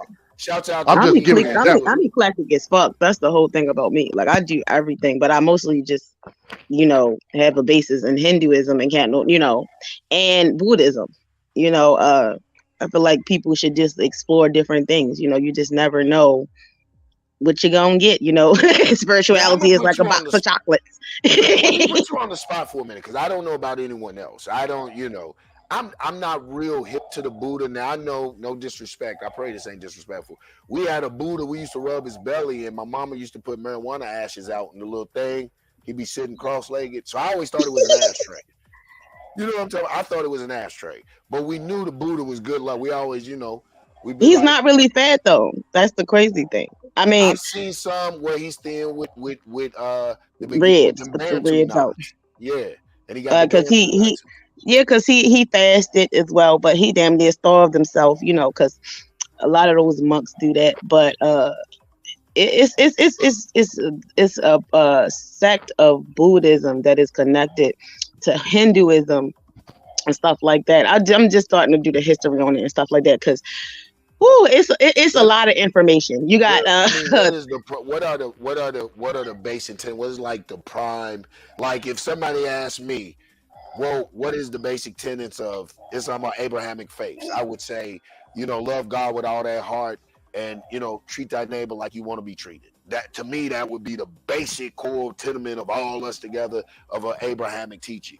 What is that core tenement? What are the principles of Buddhism? I mean, for me, I deal with compassion, like charity, and just humanitarianism, because I deal with the white goddess of compassion, Kuan Yin, and I know that's going to trigger a lot of people. The Oh, white God, goddess. you in trouble now. You in trouble. You know it's going. I'm in These trouble. ratings gonna shoot straight up. They're gonna blow your channel. They're coming for you. Yeah. I'm already triggered. I'm already Okay. triggered. But that's really the deity that I deal with. That's like she's set up on my altar. She's very powerful, and when you do her chants and mantras, you're supposed to chant for other people. You're never really supposed to chant for yourself. Well, most of her chants, and it's like that with a lot of Buddhist entities. But that's the one that I made a pact with. That's the one that's locked in. And me personally, I feel like a lot of people take on too many deities. They collect too many statues. It's too much nonsense. You don't have the ability to really take care of all these different deities, but you got them on your altar because you so goddamn selfish. You feel what I'm saying? You so greedy. You won't just build a proper relationship with just one, so that way you can really see your life flourish. You feel what I'm saying? People mix too many different stuff when they become eclectic sometimes.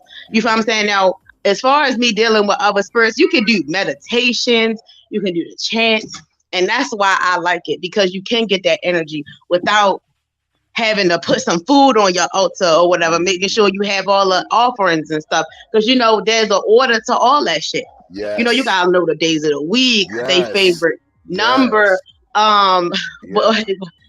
where are you gonna put your altar, because you can't just put it just anywhere. Right. Sometimes you might have to put it in a specific place. Do you put it north? Do you put it west? All these things you have to take into account. But a lot of people, main issue is they get greedy. If you go on YouTube, look up the meditation for the deity that you just you want to get the benefit or whatever, you can just do that. But I just feel like most people in this lifetime is just going to have just one deity. They don't have the mental capacity. Like, our attention spans is slowly slipping away as a society. I think you have to know what your area of Ashe is. Like, and Islam prepared me for one of my areas of Ashe. One of my areas of Ashe are rituals. So it's not really a big burden for me to do shrines and put it in this direction and that direction, because Spirit had prepared me for that through the Islamic training of discipline and rituals. Now I know some people's who Ashe is herbs. They can't get with all that shrine work. Like you said, they only need one or two. But you put them in there, an herb, a concoction, a protection for this or that isn't she. But put me in there, I can't remember half them. And you said, what? Not that. A pinch of frog eye. No, I'm just so. No, it goes that deep sometimes. I'll watch some incantations. It matters which side, hold this in your left hand or your right hand. Absolutely. It gets very technical. It gets there. So you have and then you have those that are spellcasters, which is an Ashe. One of the things I was told to be warned for my Ashe is my tongue. So I have to practice something called precision of language. I have to be writing these. I have to be careful. This is why I'm always trying to do love. I have to be careful who I curse, because my Ashe is my voice and the frequency it vibrates on. So I could be a spellcaster. There's different areas and avenues. I prefer, more ritual work because it's personal and you get to do it. And I feel like I get to work closer with energies. And I'm one who just enjoys prayer. I enjoy meditating and sitting for long times and just praying, thinking on some ill stuff. That's my excuse for being in my head. Leave me alone and praying, That's my excuse for just being out there. But man, it's powerful, man. Yeah. Very powerful. I had a question for the sister right quick. When you dealing with Hinduism, right? And you get into the differences between karma and dharma. How do you balance those two understanding out as far as it relates to, your African heritage? In your world, how do you find balance or make those synonymous, like those teachings of karma, dharma? I think the other one is Artha, as it relates to prosperity and enlightenment. I think it's called Makasha or Moksha, Moksha. I'm not saying it right, but for as enlightenment, do you see those four tenets of Hinduism? Do you see that blocking you from, your African heritage or alienating you from what makes you African at your core? No, I have a different understanding of if we're African or not. I don't believe that we're necessarily African. I believe most of us is not African. I believe that's a lie that the white man tried to put on us. So that way I'm only using that to be. Yeah, I'm only using that to be current with the conversation. I'm only using that very loosely. But I know what you mean about the indigenous thing. I don't necessarily believe in that part of it. I don't believe in the karma part of it because it's so many different things that go into it. Because you had a lot of those Indian people is very ignorant, and they talk about black people should have just stayed in the lower caste system and shit like that. I don't believe in that. You feel what I'm saying? That's just not something that I can adhere to.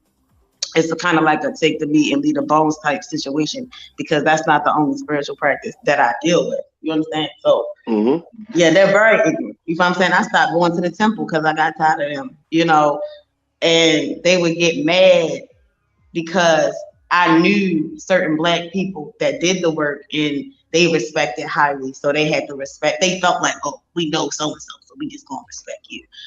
So, and I met black people in Hinduism or whatever that would just be like, oh, I ignore that part of it. Fuck them. But I understand what you mean though. Right. Uh-oh. Yeah, I don't understand how you ignore something so detrimental. Like for instance, it's just what I'm comfortable with. You feel what I'm saying? And what I know. You feel what I'm saying? I know at the end of the day, that's a lie. Because there's black people here in the Americas who got out, who's not in no fucking caste system. You feel what I'm saying? Capitalism is based off of what you're willing to sacrifice. You understand what I'm saying? Time, energy. You feel what I'm saying? Your dignity. That's something that you can only do if you feel like you suffered because you wanted to get out of certain caste system. Yeah. You feel what I'm saying? Because of capitalism. That's you do your own karma. That's just the truth. And then there's so many goddamn chants that the whole purpose of it is to remove karma. Most of them. Did I answer your question right? I'm sorry. I want to pose something to Minister Howard and Yanga. Okay. If I grew up all what's that? No, go ahead. I'm in straight talk. I'm gonna answer that after we answer Nyame. If you grew up, okay. Brother. If I lived my whole life, I'm a Crip. Straight up Long Beach City Crip. And y'all blood. What's up, cuz? Okay, go ahead. So all my life, and then y'all bloods. Now I walk in the blood area. Now I'm a real Crip. I didn't kill some bloods, and then I walk in your area and I say, "Okay, we cool now. Let's unite." What's the first thing you guys gonna look at me as? A buster? Yeah, fish meat, dog food. So, but you say that in relation to what? I'm trying to get the correlation. The historical context of Christianity and Islam upon African people. But that's not in my opinion. No, go ahead, Yang. I ain't mean to cut you off. Go ahead, bro. I know you're probably gonna go right there. We'll probably be saying the same thing. Okay, no, I don't think that that's an equal comparison because when you saying Islam and Christianity to Africans, you would have to show me the equivalent spiritual attainment for Crips and Bloods for that to be an equal comparison, just to me. So if I was a Crip, I've been killing, I've been living like that. Obviously, I'm not adhering to no type of morality code. I'm defining my own reality based on what the street taught me, killing, murder, or whatever that goes along with gang culture. It doesn't necessarily translate into no type of spiritual discipline. So I don't know really how to answer that because I don't think they correlate. My thing would be, I think that that comes, and I respect that, but I think that comes from a romanticization of Africa. It disconnects us from Mansa Musa, Timbuktu, Songhai, the Muslim in Africa that went on to make great accomplishments. It disconnects us from Nat Turner. Was Nat Turner an enemy to African people? Exactly. Not at all. You see what I'm saying? I mean, You can't take away from the cultural additions that we contributed to it all. Exactly. We have to be careful. Like they say, not to throw the baby out with the bathwater. It has, some of these ways have become so culturally ingrained in us that we have been defined. Great accomplishments have been achieved not only in the name of these things, but by the force of these Right, things. These right. are But what but inspire we people. also ignore the damages that it has done, and we ignore the attacks upon African traditional systems, where Christians and Muslims were saying that this is evil. What you do is evil. How you act is evil. Right. How you practice is evil. So there's going to be an automatic contrast to the two. But I'm not saying you're wrong. I'm saying it's being ignored. I think that if we study the spiritual systems closely as Africa, this is why I advocate. This is why I'm a black nationalist before anything. I believe that African people in America are a special people. I believe that we are an extension of the African chapter. And when you look at, if I don't believe, if I got to call anything religious or something as a religious philosophy, hoodoo.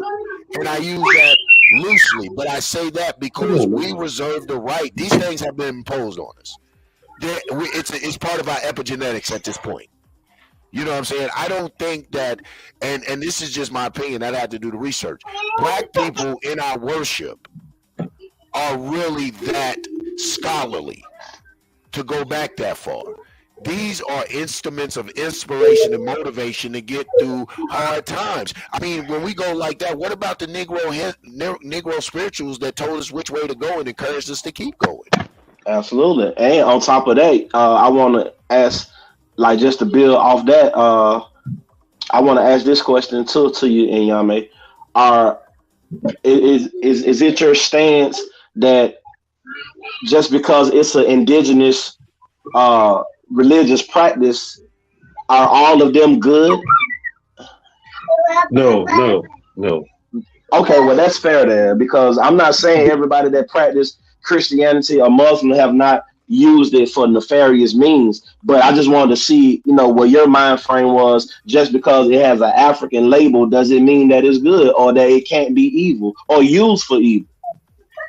No, because I take, like, and I say it all the time. I hope I'm not being redundant, but when the Ubuntu philosophy, that it all comes from a human spirit, that it is kind of what Yanga was saying earlier. That, hold on, man, come on, you ain't got to scream.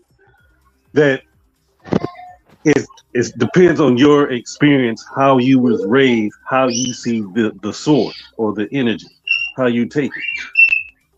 Like my wife, she sees the higher power, the higher source as a woman, the great mother. I see it as energy from my perspective, and other people are going to see it from their perspective.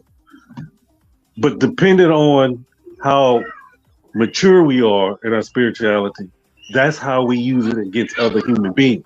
So Ubuntu, come on, man. Ubuntu is saying we are all humans and we are all going through this human experience. And the more we accept each other, the more human we are. The more we reject each other, the less human we become. The more we try to destroy each other for nefarious reasons, the less we begin to lose our humanity. I agree with that. Yeah, so what I'm saying is I think the people of the Abrahamic faith have to understand what is happening. There is an attack on the Christians and the Muslims, but that's because the African spirituality, especially in America, was attacked big time because the African religions had to go underground because they couldn't practice them.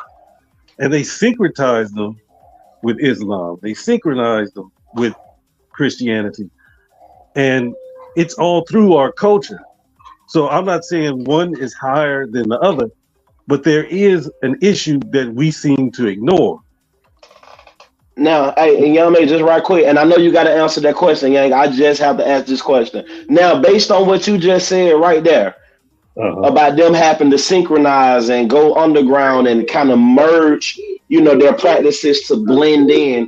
Now, I know we like to say it's the Abrahamic faith that's, I guess, the puppeteer pulling the strings, but did this happen as a result of like colonization, white people, political reasons, or did this happen for religious reasons? What does the historical record say? Does the historical record say that the Abrahamic faith was the reason why black people had to modify their practices, or did they have to modify their practices because of the societal pressure from white colonial America coming in, instituting slavery?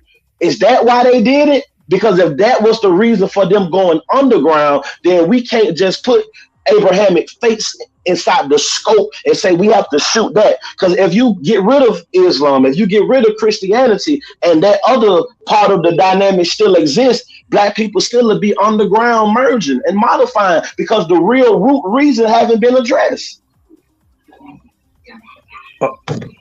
I agree, but at the same time, I agree with that. It just didn't start in Americas, and I say the Eurasian because it started with the Arabs, it was with the Turks, it was with the Spanish, the Romans. What is it that's in that system that allows them to feel like they can do that to dark-skinned people? What is it? Well, that's not exclusive to dark-skinned people, though. Right. I mean, it was like everywhere. Yeah, I think wait, what you mean it's not exclusive to dark-skinned people? Meaning that the constitution of them bringing forth their religion was based off of conquer. They didn't just conquer black folk. I mean, you had the conquistadors. You got several examples. Right. They just didn't. But when they say those dark-skinned people, those African people, they are cursed. They are our subjects of perpetual slavery. And I got you. I totally agree. But they call the Aztecs and the Mayans savages. So, I mean, we talk about a concept. We talking about a concept of conquering another people. Period. Yeah, that's my whole thing. I understand it, like you said, from a geopolitical standpoint, from the however, I believe, especially the black Africans here in America have evolved. I think people would be surprised how many, I go to a Bembe, you'd be surprised how many Muslims there and have been made to Shango. How many Christians are there? How many houses I go to that use Bible verses as a part of their ashe. I think that, like you was talking about, that synchronism, that African spirit under the guise of certain religions, like we see largely very, very profoundly in the Gullah Geechee culture, but it's still in our culture. We still do certain things, still read certain scriptures before bed. You still see our people doing certain practices. They just do them out of, tradition more than an awareness of knowing what they're doing. My thing is the same way that I think that we say that they taught us that voodoo was bad or our way is bad, that we have to be careful. Like I said, I appreciate the historical context of all things, but we have to be, in my opinion, of course, very careful when we go at something, because now it has become very integral in our way of life, perceptions and beliefs. And when you're activating energies, it really is all about how personal and close and intimate you are with that thing. You know what I'm saying? So we can, I can call God something else. I can call God Odumare, but it wouldn't still activate those senses. So I can appreciate where you coming from. Just unfortunately, that whole black is evil and bad thing from Islam I don't get, because I came from an Islam where people call me a fool because I came from the black empowering Islam. I came from where Islam was a black people's religion. Right, but they would tell you that's not the true. You're not practicing the true Islam, or the African Hebrew Israelites. You're not practicing the true Word of God. But that's why I say I came from a more militant time where, like, the Arabs didn't just show up. I came from a more militant time where you had to show us. We did the Nation of Islam, the 5%, the black Sunnis. We didn't just accept that. You know what I'm saying? It was really through an information campaign, like I said, the Sunni propaganda campaign, understanding black economics, finally opening up their stores, and still taking advantage of our not wanting to be white, anything but white. So we ran to that, the whole Arabization. I get that. However, there's some of us that are second and third generation Muslim. So we don't get I don't get the hate black. In fact, all the main activists in my community were Muslim. It is a part of our understanding of Islam. You can't be a Muslim and on some nigga shit. Straight up. Not profess it, and that speaks into, let me answer this question real quick about Trevor. They call me Muslim, man. I say that because largely, like I said, I'm a spiritualist, but my base primary language is Islam. When I get started, I'm like, oh Allah, that type of thing, so when people hear me or see me, or if they see me pray comfortably, like I can pray in all fashions and forms. I bow my head with anyone calling on the great good spirit. But when I'm personally doing it and people see me, then the box that they put me in so that they can relate to me is Islam. But I'm a spiritualist, man. You know what I'm saying? I believe in God, and God to me ultimately is intensive positive energy. I believe in all good, the truth of all things. I agree, bro. Trevor, it's both, bro. It's strength in the unity of the people, and it's strength in religion too, because religion is, it is a community kind of a practice that, it is a form of worship, like a communal practice where people unify and bring people together and allows them to interact and build those bonds of connectivity. So it's in both of them. I guess it all depends on like what's the underlying reason for you asking me that, but strength is in both of them.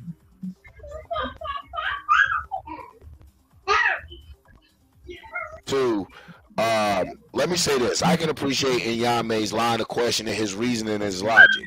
And then a lot of it I agree with. It's tough. That's why I said, man, I don't debate it, because social, cultural, geopolitical, Arab politics masqueraded as Sunni Islam, and I totally agree. I see the devastation in the community economically. Go to Dearborn, Michigan. Go to Cleveland, Ohio, certain areas.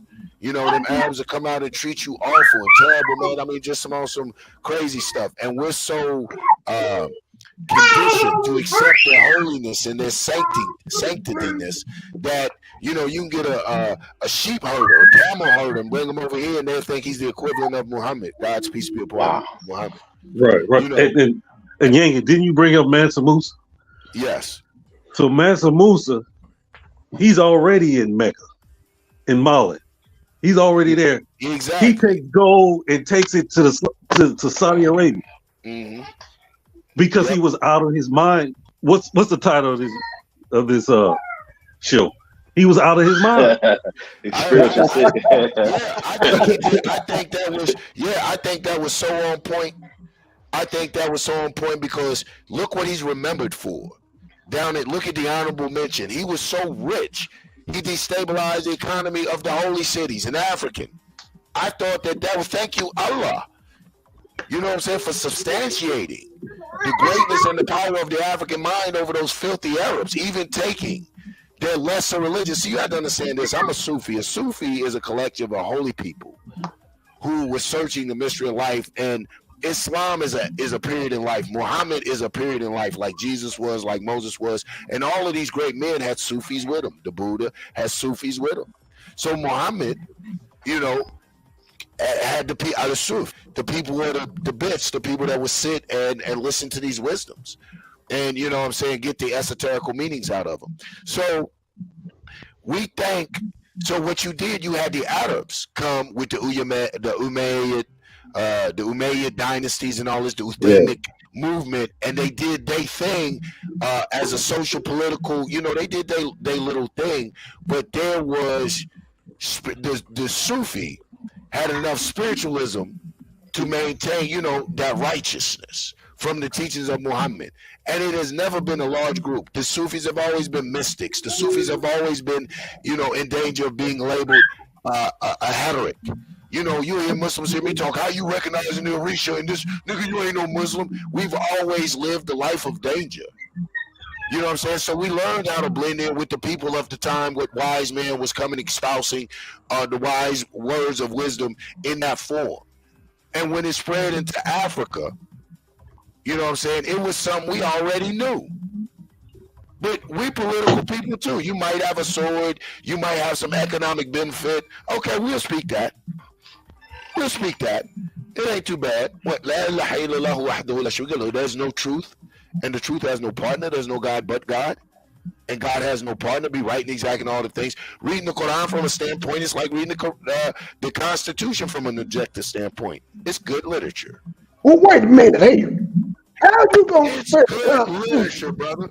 When you read the Constitution from an objective standpoint, it's good literature. What do you disagree with in the wording of the Constitution? When you get subjective, though, when you see what you were denied and you see how you were treated and you see how, and this is what the Islam is, but what we don't do, because the Arabs were so thorough in making themselves the premier Muslims. In fact, the largest population of Muslims are in Malaysia.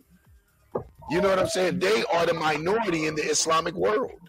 But they were so good in that Umayyad campaign and that Sunni campaign. You know what I'm saying? That they tricked the world, and they have become the poster child of Muslims, which simply means one who is submitted to God peacefully. Salim Muslim.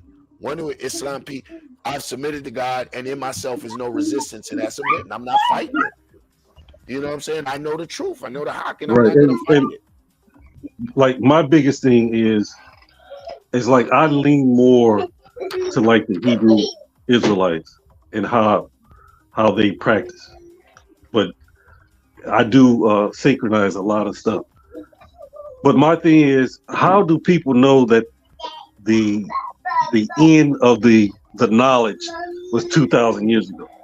Like, how come you guys are not getting new revelations today? Why everything ended 2,000 years ago? But that's a lot of Yeah, I don't know who subscribed to that. I just wanted to piggyback off that. Whoever subscribed to that type of teaching, they're in error. Yep. You know what I'm saying? I mean, I'm not a Hebrew Israelite, right? But I do believe in the Bible. I am a Christian.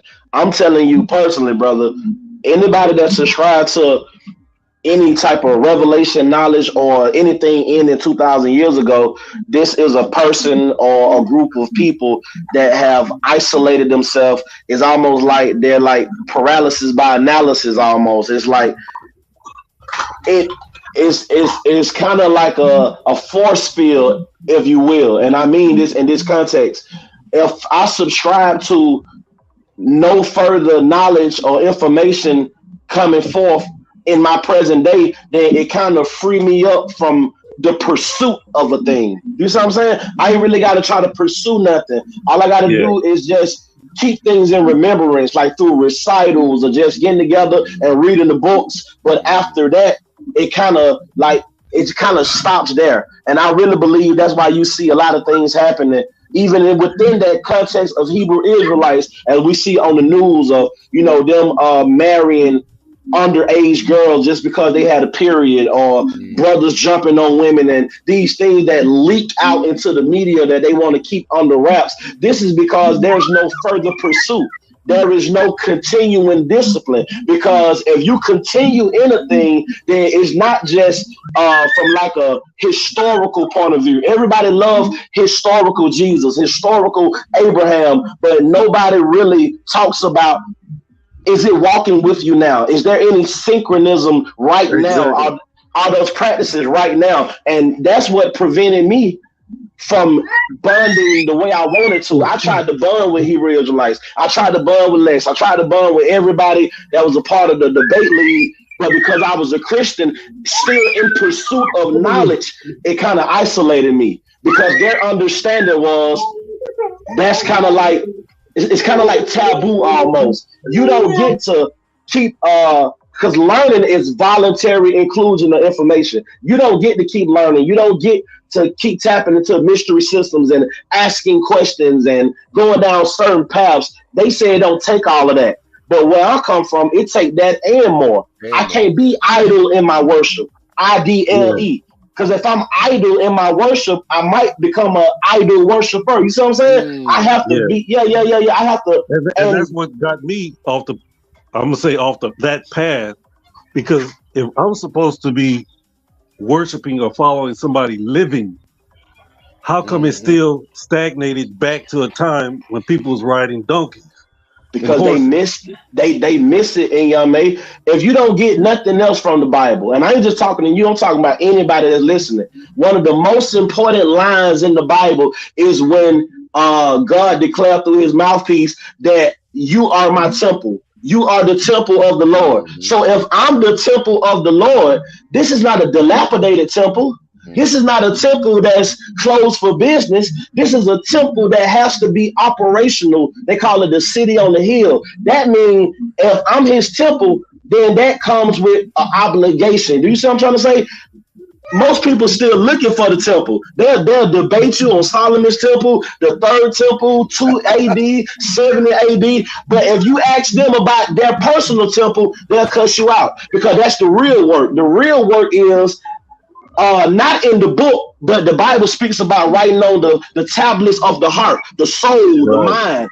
When you get into that conversation, the living temple, that's where the continuation comes. They don't want you to be a living temple. They rather ball and chain tether you to the actual antiquated stuff, and that's where the division comes from. It comes from that. But I done found my twin. I done found the Christian me. Twin. Hey, no, I'm serious. Y'all crazy. That's where it come from, bro. I'm telling you, you get to talking about the living temple. You talking about the living temple, then that's how all these things merge. The living temple, I can talk about, like what Yanga talking about. Hey, can you hear me? I had a call come in. Like when you talk about that type of temple, I can build with you.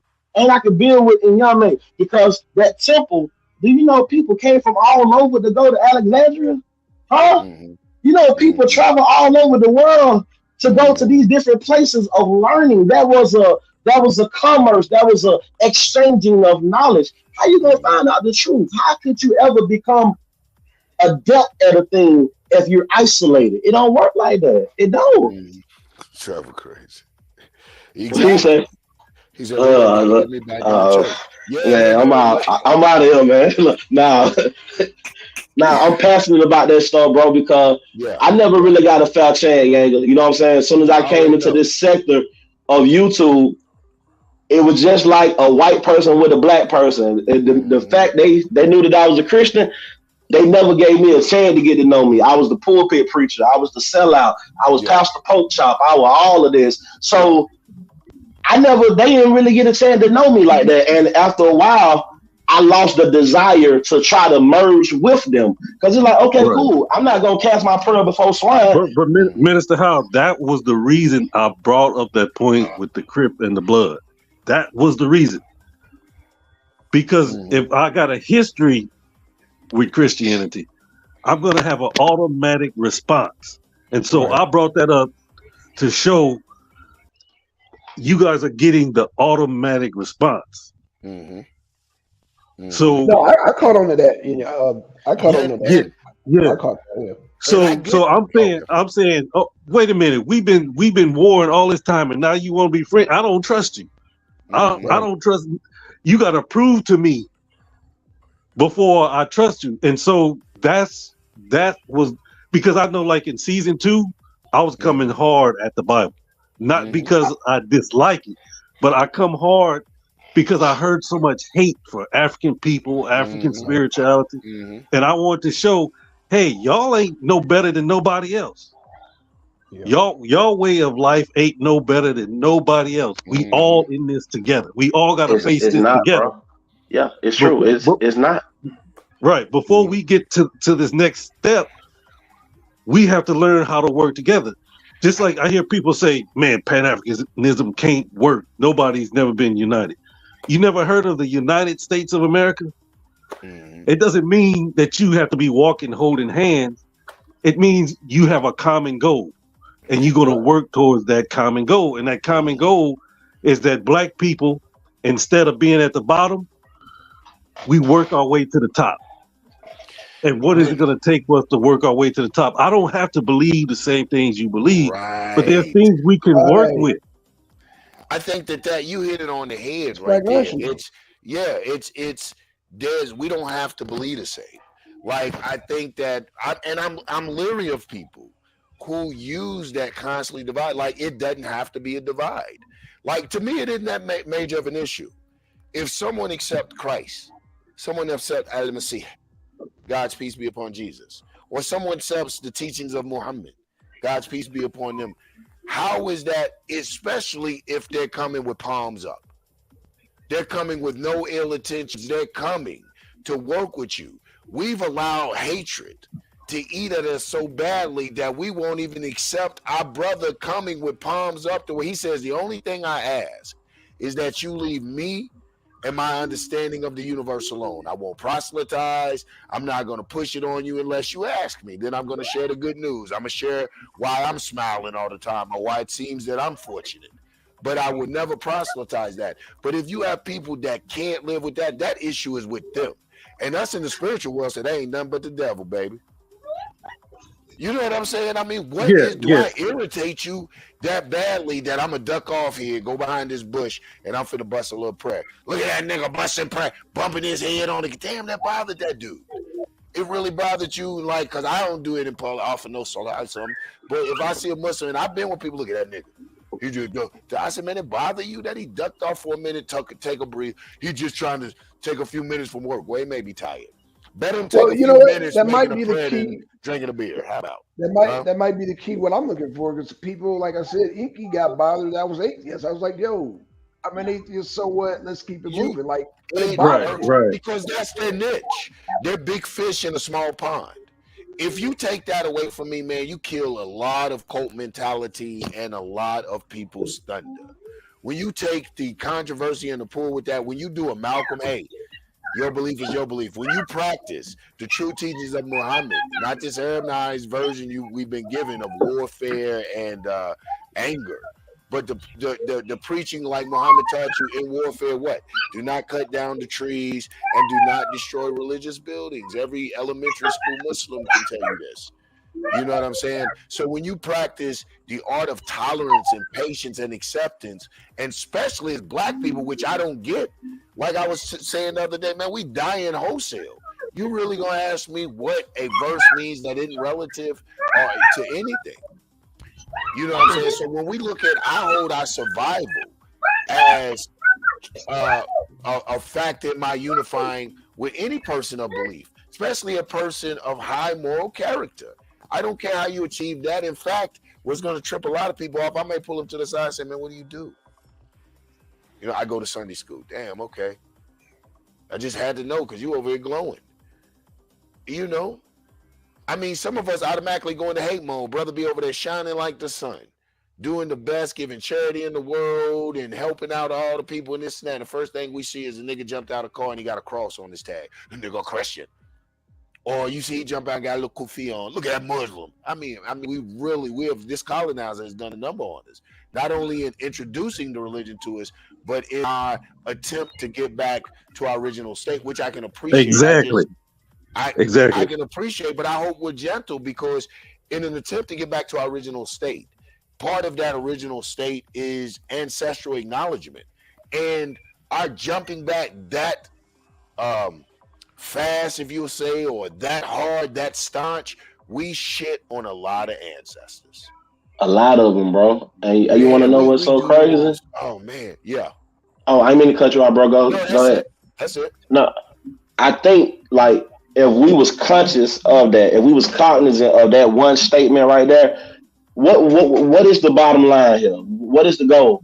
The goal should be to return to the original state, not the flesh, not the color, not the melanin, your real self, like the real you, the ghost in the machine, the ghost in the shell, because it doesn't, it matters on this earth plane, these religions and things like that. Yeah, they have eternal implications, but if the goal is to return back to that original state, at some point, we all gonna reach what I just catchphrase it, boundary dissolution. If I keep pushing, if I really meditate, if I really like adhere to these teachings or to this discipline, whether it's African spirituality, Christianity, if my heart is really pure and I'm communicating with the universe, which is designed to give me the equivalent of my intention that I put out, at some point, all the lies gonna dissolve anyway. At some point, I'm gonna come face to face with the ultimate reality. And at that point,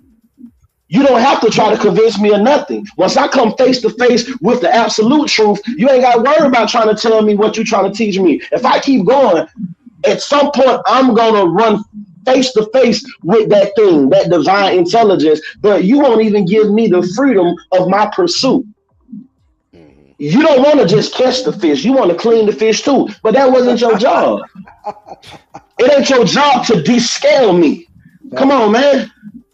You know what I'm saying? You're supposed to be a fisherman of men, but you just want to put your hooks. You just want to stab. You just want to cause pain. You just want to show me how ugly it is. And this is my only contention.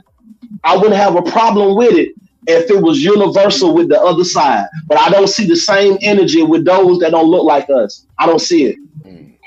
They want you to go to Z. They want you to go from Z all the way back to A in an instant. Yeah, I don't see that. Like yeah, they will ride my neck with their boot on my head about this Christian, this and that, blah, blah, blah, blah, blah, blah. But I don't see you doing that with the white man. I don't see you doing it with the people that you say are responsible for my illusion. If they're responsible for my illusion, why you ain't giving them that same heat? When did I become the poster child of all the things that keep you up at night?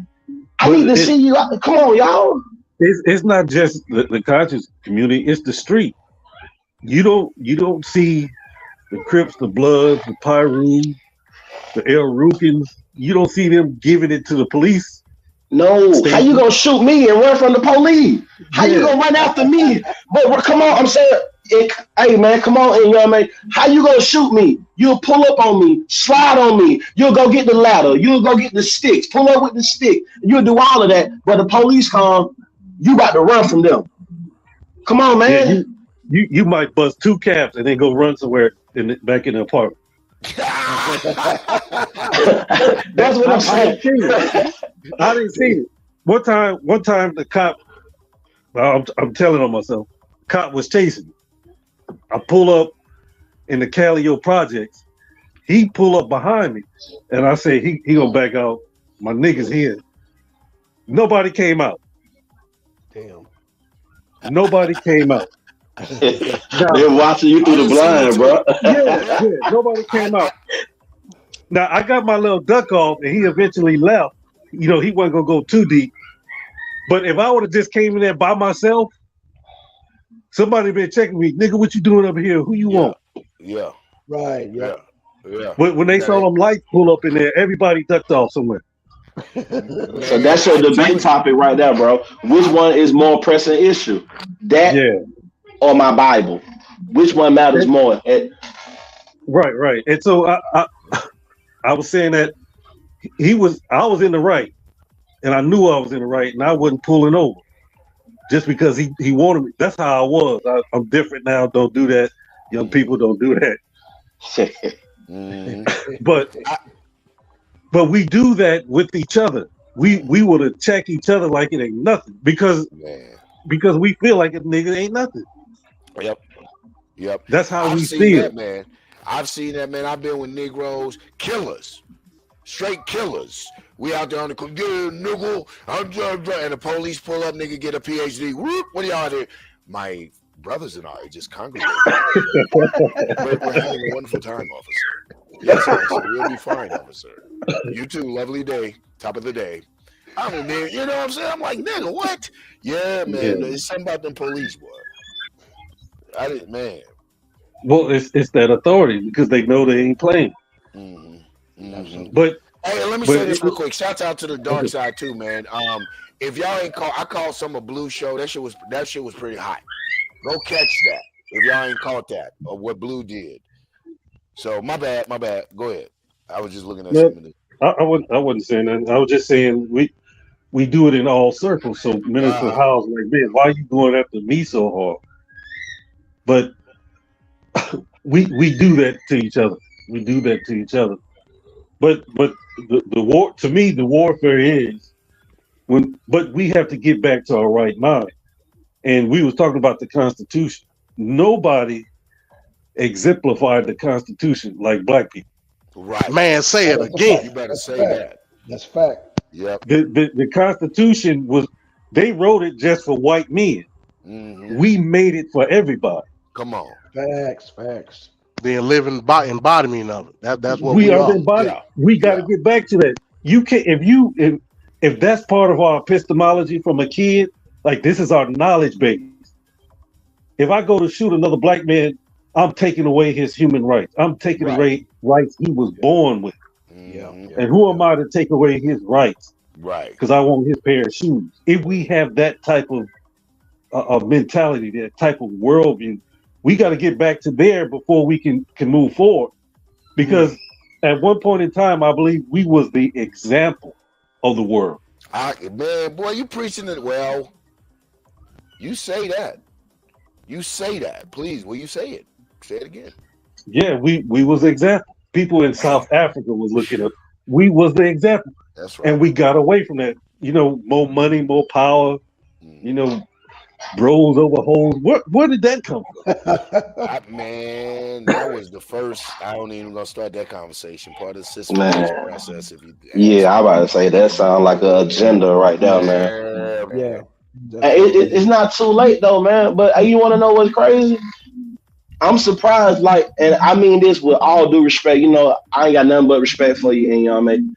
There were times that even mentioning the Constitution had the same effect with that anti-African stance. The Constitution, oh no, burn that. Anything that seems to be Americanized, anything that seems to be red, white, and blue was anti-African. You know what I'm saying? So you even saying that Constitution, that shows me that, you know, don't take this the wrong way. The maturation process as far as you understanding, you know, or being more inclusive as a whole, because you're right. We were the examples of the world, and it ain't too late. And in a kind of backdoor kind of a sense, we're still the examples of the world, but just in a negative polarity. I'm gonna say this about Inyame. You know, I don't know if it's maturation, I don't know if it's maturity. Inyame was the Pan-African Sufi. He had the knowledge, but he was traveling with a group that really wasn't ready for where he was at. So sometimes you had to dumb down like a motherfucker. I'm sorry, I ain't trying to put you on the spot, Inyame. I already know, man. I listen to how you talk, and sometimes I sit back and wonder. But I get it. You know, when you're at a certain level with a thing, and it's not about being audacious. I'm not trying to be arrogant or even blow my man's head up. But when you have a certain understanding and people may not be ready, you adapt the closest thing to it, where you can use as a platform and maybe elevate and maybe get your time to speak about this wonderful thing that you possess. I feel like that about Islam and the African. You know, like when it came, it was just, you know, it was a lot of turmoil, political shit going on. Like they said, either through the sword or through merchantry, you know, economic benefit. It was just beneficial to use it, you know, to use this thing of Islam. And it contained enough in it that was lock and step with was what was innate in us anyway, that it was advantageous. Now, am I going to sit here and say, see, because I won't romanticize Africa. It also, like Mansa Musa and Sandata and all of these other Muslims, it was also used as a political fucking mechanism. So it wasn't just the Arabs doing it. They saw benefit in doing this and going against certain, you know, doing away with certain deities to take away the power of these priests and this and that, and to consolidate power and put them under a state religion. So everybody utilizes and manipulates. It's about at what point in time was it advantageous for those people to do that, and even in the wrong that they used, because I'm sure they did. Study the history. It still propelled them. Mali, Timbuktu. It still propelled them. It's almost like what some Blue says. We have to stop being politically correct. Sometimes you just got to do what the damn you got to do. And maybe they saw it this time, man. This is a swave, a phenomenon. These Arabs coming this way. They got the money. They got the swords. It's better to be the white man coming with that. I don't like his join with the Arabs. And I can unite, It's all politics. Ain't none of them saints. Ain't none walking around with wings coming out their ass. A lot of them perpetrated crimes, this and that. What I'm saying is that we're here, and how do we utilize the fortunate and unfortunate teachings and all of these things to our benefit? We reserve that right. We reserve the right to adapt and take from all of these things. And right now we're at a stage of development where spiritualism is either commercialized or largely misunderstood. So it's still easy to put people in the box. Like I say, I'm a Marabou. I'm an Islamic mystic. But it's easier just to say Muslim, because they know what is a Marabou, what is Islamic mystic, what is all this. So it's just they put me in a Muslim box and I don't fight it, because largely what they'll hear, if I say Quran and this and that, though I do it for Ruqya and not to establish the Sharia, the Islamic law on you, to them it's going to sound the same. So I just say, okay, Muslim. But it's our choice to allow that to divide us or not. Because like I said, I have a great mentor in Malcolm who taught me we can't separate the two. Is that my drop the mic moment? Yeah, you went in, bro. Yeah, yeah, you went in, man. yeah, you went in, man. Drop the mic, man. Man, I appreciate everybody coming up here and contributing, man, and having such a civil. Because, like I said, this is one of those topics. It can get sensational. It carries controversy, but I appreciate everybody coming in here, and I'm sure all of us don't agree, and we probably won't all walk away agreeing, but we were all an example of what can be had. And this is what negative forces, the power to be, whatever, keep trying to promote can't happen. Man, we got Christians, atheists, Pan-African, African spiritualists, Hindu, Buddhists, all on the same panel, and ain't nobody been out of their name. I don't know about that goddamn atheist, though. I don't know about that goddamn atheist. It ain't the atheist I got a problem with. It's that damn white son I be recognizing. Wait a minute, white son is a goddamn Christian, boy. What you mean? I know.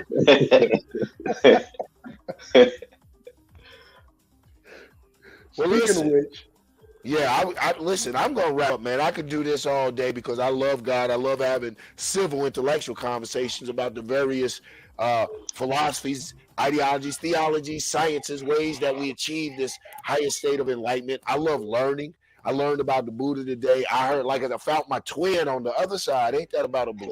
I can't wait to tell somebody. You know what I'm saying? But before you close out, I want to say this, before you close out. My wife can't stand this about me, though. But I think we talked about the other day. When you get to a certain age, you learn how to step back. Right. You learn how to step back and you watch both sides. And then I'm a chess player. You got to be really patient as a chess player. And I think life is just like that.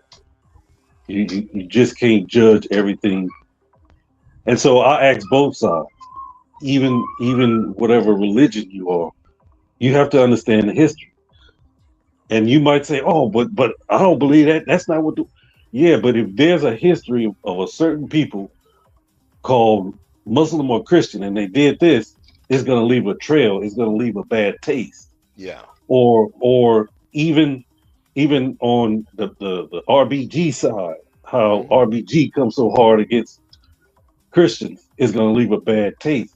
Mm-hmm. But as you mature, you learn to step back and just look at it.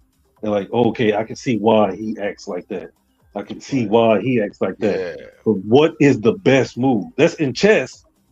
You want to know what's your best move, but you want to know what your opponent's best move is.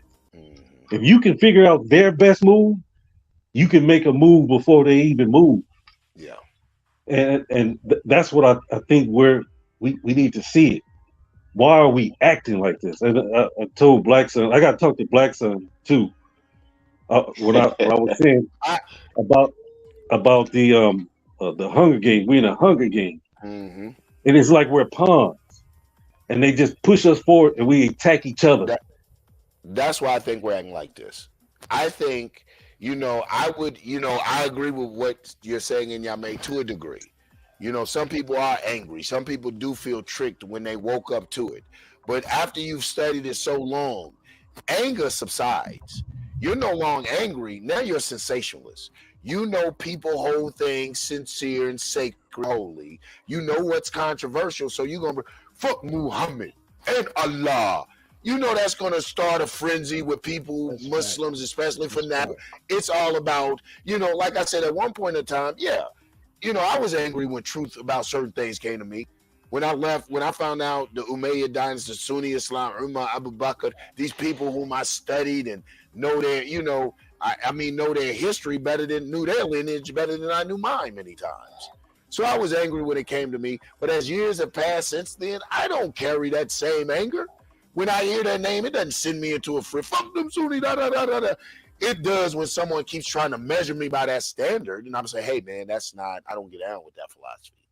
Now you try to put me in that box, so I'm not angry with that philosophy.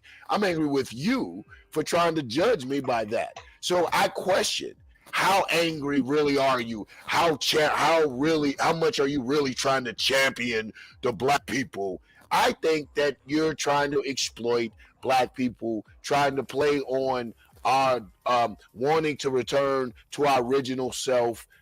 You know what I'm saying? And I like what Rio said, which should be our real original self, wanting to embrace more of a cultural understanding from Africa. But that's dangerous if it's not sincere, because what ends up happening, you run across less than sincere people. Don't get me to tell you the horror stories of the Nigerians coming over here sleeping with women and all of that because they Babas. Because these sisters that fell for that stuff. All because they hate the white man, and the white man's they so mad at the white man in the church and running from the church, they run straight into a sucker's bed. You know what I'm saying? So it ain't, you have to separate, like we was talking about that document, the Constitution. You can look at it objectively or subjectively. When I'm on here and we're talking about revolution and I'm looking at it subjectively and Black people's denial to being denied freedom and the right to participate in their own self-determination, you know what I'm saying? Without hindrance and intentional obstacles. Yeah, subjectively, I'm dusting the Constitution. But when we look at it objectively, like Frederick Douglass and them and many greats that looked at it objectively, say, you're a hypocrite. I'm gonna remove my emotion by what you're not doing. You're not. You said this is what you're supposed to do. You ain't even living up to your own ideas. Living up to your stuff. You wrote this fine words, and he be tricking them. He be busting their head. These fine words of freedom. He make them feel stupid. You know what I'm saying? He using all their big words and shit, pointing out their hypocrisy. So yeah, that's where I'm at with it. So I do agree. Everything you're saying about how it came, I agree with. But I question some of these people's anger. Now, yours may be a little more sincere just because of where you're at in your depth of knowledge and how you live your life as a Pan-Africanist. Some people, I just believe, are sensationalists to a degree. And it's a hot, controversial topic. Talk about somebody's intimate faith and get someone on there, like a Yanga or a Rio, who are dead-ass serious, who don't debate it because it is sacred. They've been taught, man, you don't hold it profane. You don't hold it in vain. You don't discuss, like I said earlier, and I'm ending with this, my relationship with God is like my relationship with my woman, man. If I ain't talking to you about how I get down in the bedroom, I'm not finna talk to you how I talk to the Lord. The Lord got a special thing going on. You know what I'm saying? Hey, I appreciate y'all having me on, man. Black Son, Yanga, and y'all made MD20, man. I appreciate y'all wisdom, man. I definitely wanted to jump on and build, and that's what I'm looking to do more in 2023. I'm trying to build, bro. Say that, man. Look, don't let this be the last time we see you, bro. Do I have to send you the t-shirt? You are officially Team Marina, bro. I'm gonna send you the t-shirt, man. I'm looking to build, bro. Indeed. Hey, let's build, bro. I appreciate y'all. Brother. Thank you, man. All right, man. Yes, sir. All right, peace. Man, for our show, man. I appreciate you guys. Let me get that off my chest, man. Yes, sir. Yes, sir. And man, everybody just falling through, man, hanging gynocracy, coming through like always. You know what I'm saying? With the in-depth studies of spiritualism. This is what I'm talking about, the black. Just that alone, I celebrate. That's how bad we are. We got a black Hindu. Yeah. Real quick, Rio, Trevor said come on when he comes on. So Rio, you want him to come on tonight? I mean, hell, whenever you're ready, Rio, man, come back on, brother. Okay, go ahead, Yang. I'm sorry. Yeah, I mean, this is the diversity that we have. Shouts out to Gene, man. Shouts out to that dark side for falling through all the way from even my man Lex Luthor, all the dark side, man. Definitely shouts out holding down YouTube in that strong black militant energy. I may not like the delivery, straight up. I may not like the delivery, but I dig where they trying to go. I dig exactly what they're trying to do, trying to wake us up and shake us up. So shouts out for that mission. You know what I'm saying? Real shit. I don't shit on that mission. It's noble as hell. Yeah, man. But to say that though, I appreciate everybody falling through, letting us getting this off. You know, like I said, we probably, I don't know how many more of these we'll have, but just everybody falling through and being civil. You know. So with the MD, always, man. I can't wait for your show. When you doing your show, bro? Oh no, I'm gonna try to do it later on, man. Like I said, I'm under the weather like a bug, man. That's why I ain't really been, you know what I mean? Okay. But yeah, I'm trying to do it later on. You say you're not feeling well. We've been in the spirit, so I'm going to say Shofakallah. May God heal you, brother. I got you. But yeah, I'm gonna try to do it later today, man. Yo, that's what's up. I got time to like around 6:30. Okay, so y'all heard that. So I'm gonna get off here so y'all can get time to rest, relax, come back on, check out my man MD show, which I'm sure is gonna be fire. Waiting for Trevor to do another show. Check out Gynocracy when she fall through. Check out I know religious topics on the arena. Y'all need to mark this. Throwing up dark side symbols all the way up in the arena. Yeah, definitely, man. Shout out to the dark side. He getting off his dark side. Yami didn't. I'm calling it out on Yami. He didn't accept that damn request, that admin request, Yami, bro. Man, Yami ain't fucking with the arena like that. After you put him on the spot, stop putting people on the spot. He's dark side to EDIE. You know what I'm saying? Shouts out to the respectful too. Shouts out to the dark side double master teacher, Queen Akasha, Scheme, Inyame, Lex the Vortex, Dark Side Battle Rap. Check them out. Like I said, man, check Blue out. That shit was pretty heavy. Blue was saying some good shit. I fell through there. Checks out the Vortex Battle Rap, man. We gotta support each other. I don't give a damn about none of this going back and forth. Our sector of really, because like I said, I support what the fuck Dark Side is doing. May not always agree with that weird. I think it's weirdo shit at times. I may not always agree, but I love the energy. I love the ingenuity, the creativity they putting behind waking the black people the fuck up, shaking us up to this shit. I can appreciate that. So check them out again. Support Vortex Battle Rap. Support Blue. And last but definitely not least, because me and Blue still got a debate. Shouts out to my commissioner, motherfucking Solar Mind of SVDL Debate League, the only league. We've been taking a pause for the calls, but when we come back, we swinging like Conan. You understand what I'm trying to told you? So look out for the debates coming out. Check that out. Appreciate everybody that fell through, man. With that, man, God say peace, man. Peace, son. I call my man son because he shine like one. Peace, producer extraordinaire. All right, peace, y'all, and we are out. Oh, we got, like I said, we got MD coming up, and then we got Wrestling Wednesday. So y'all don't miss neither show. We got fire. Arena got the fire.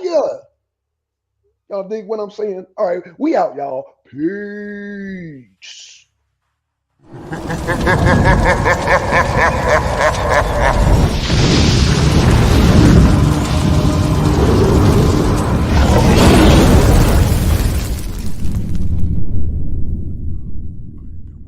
The Arena of Six.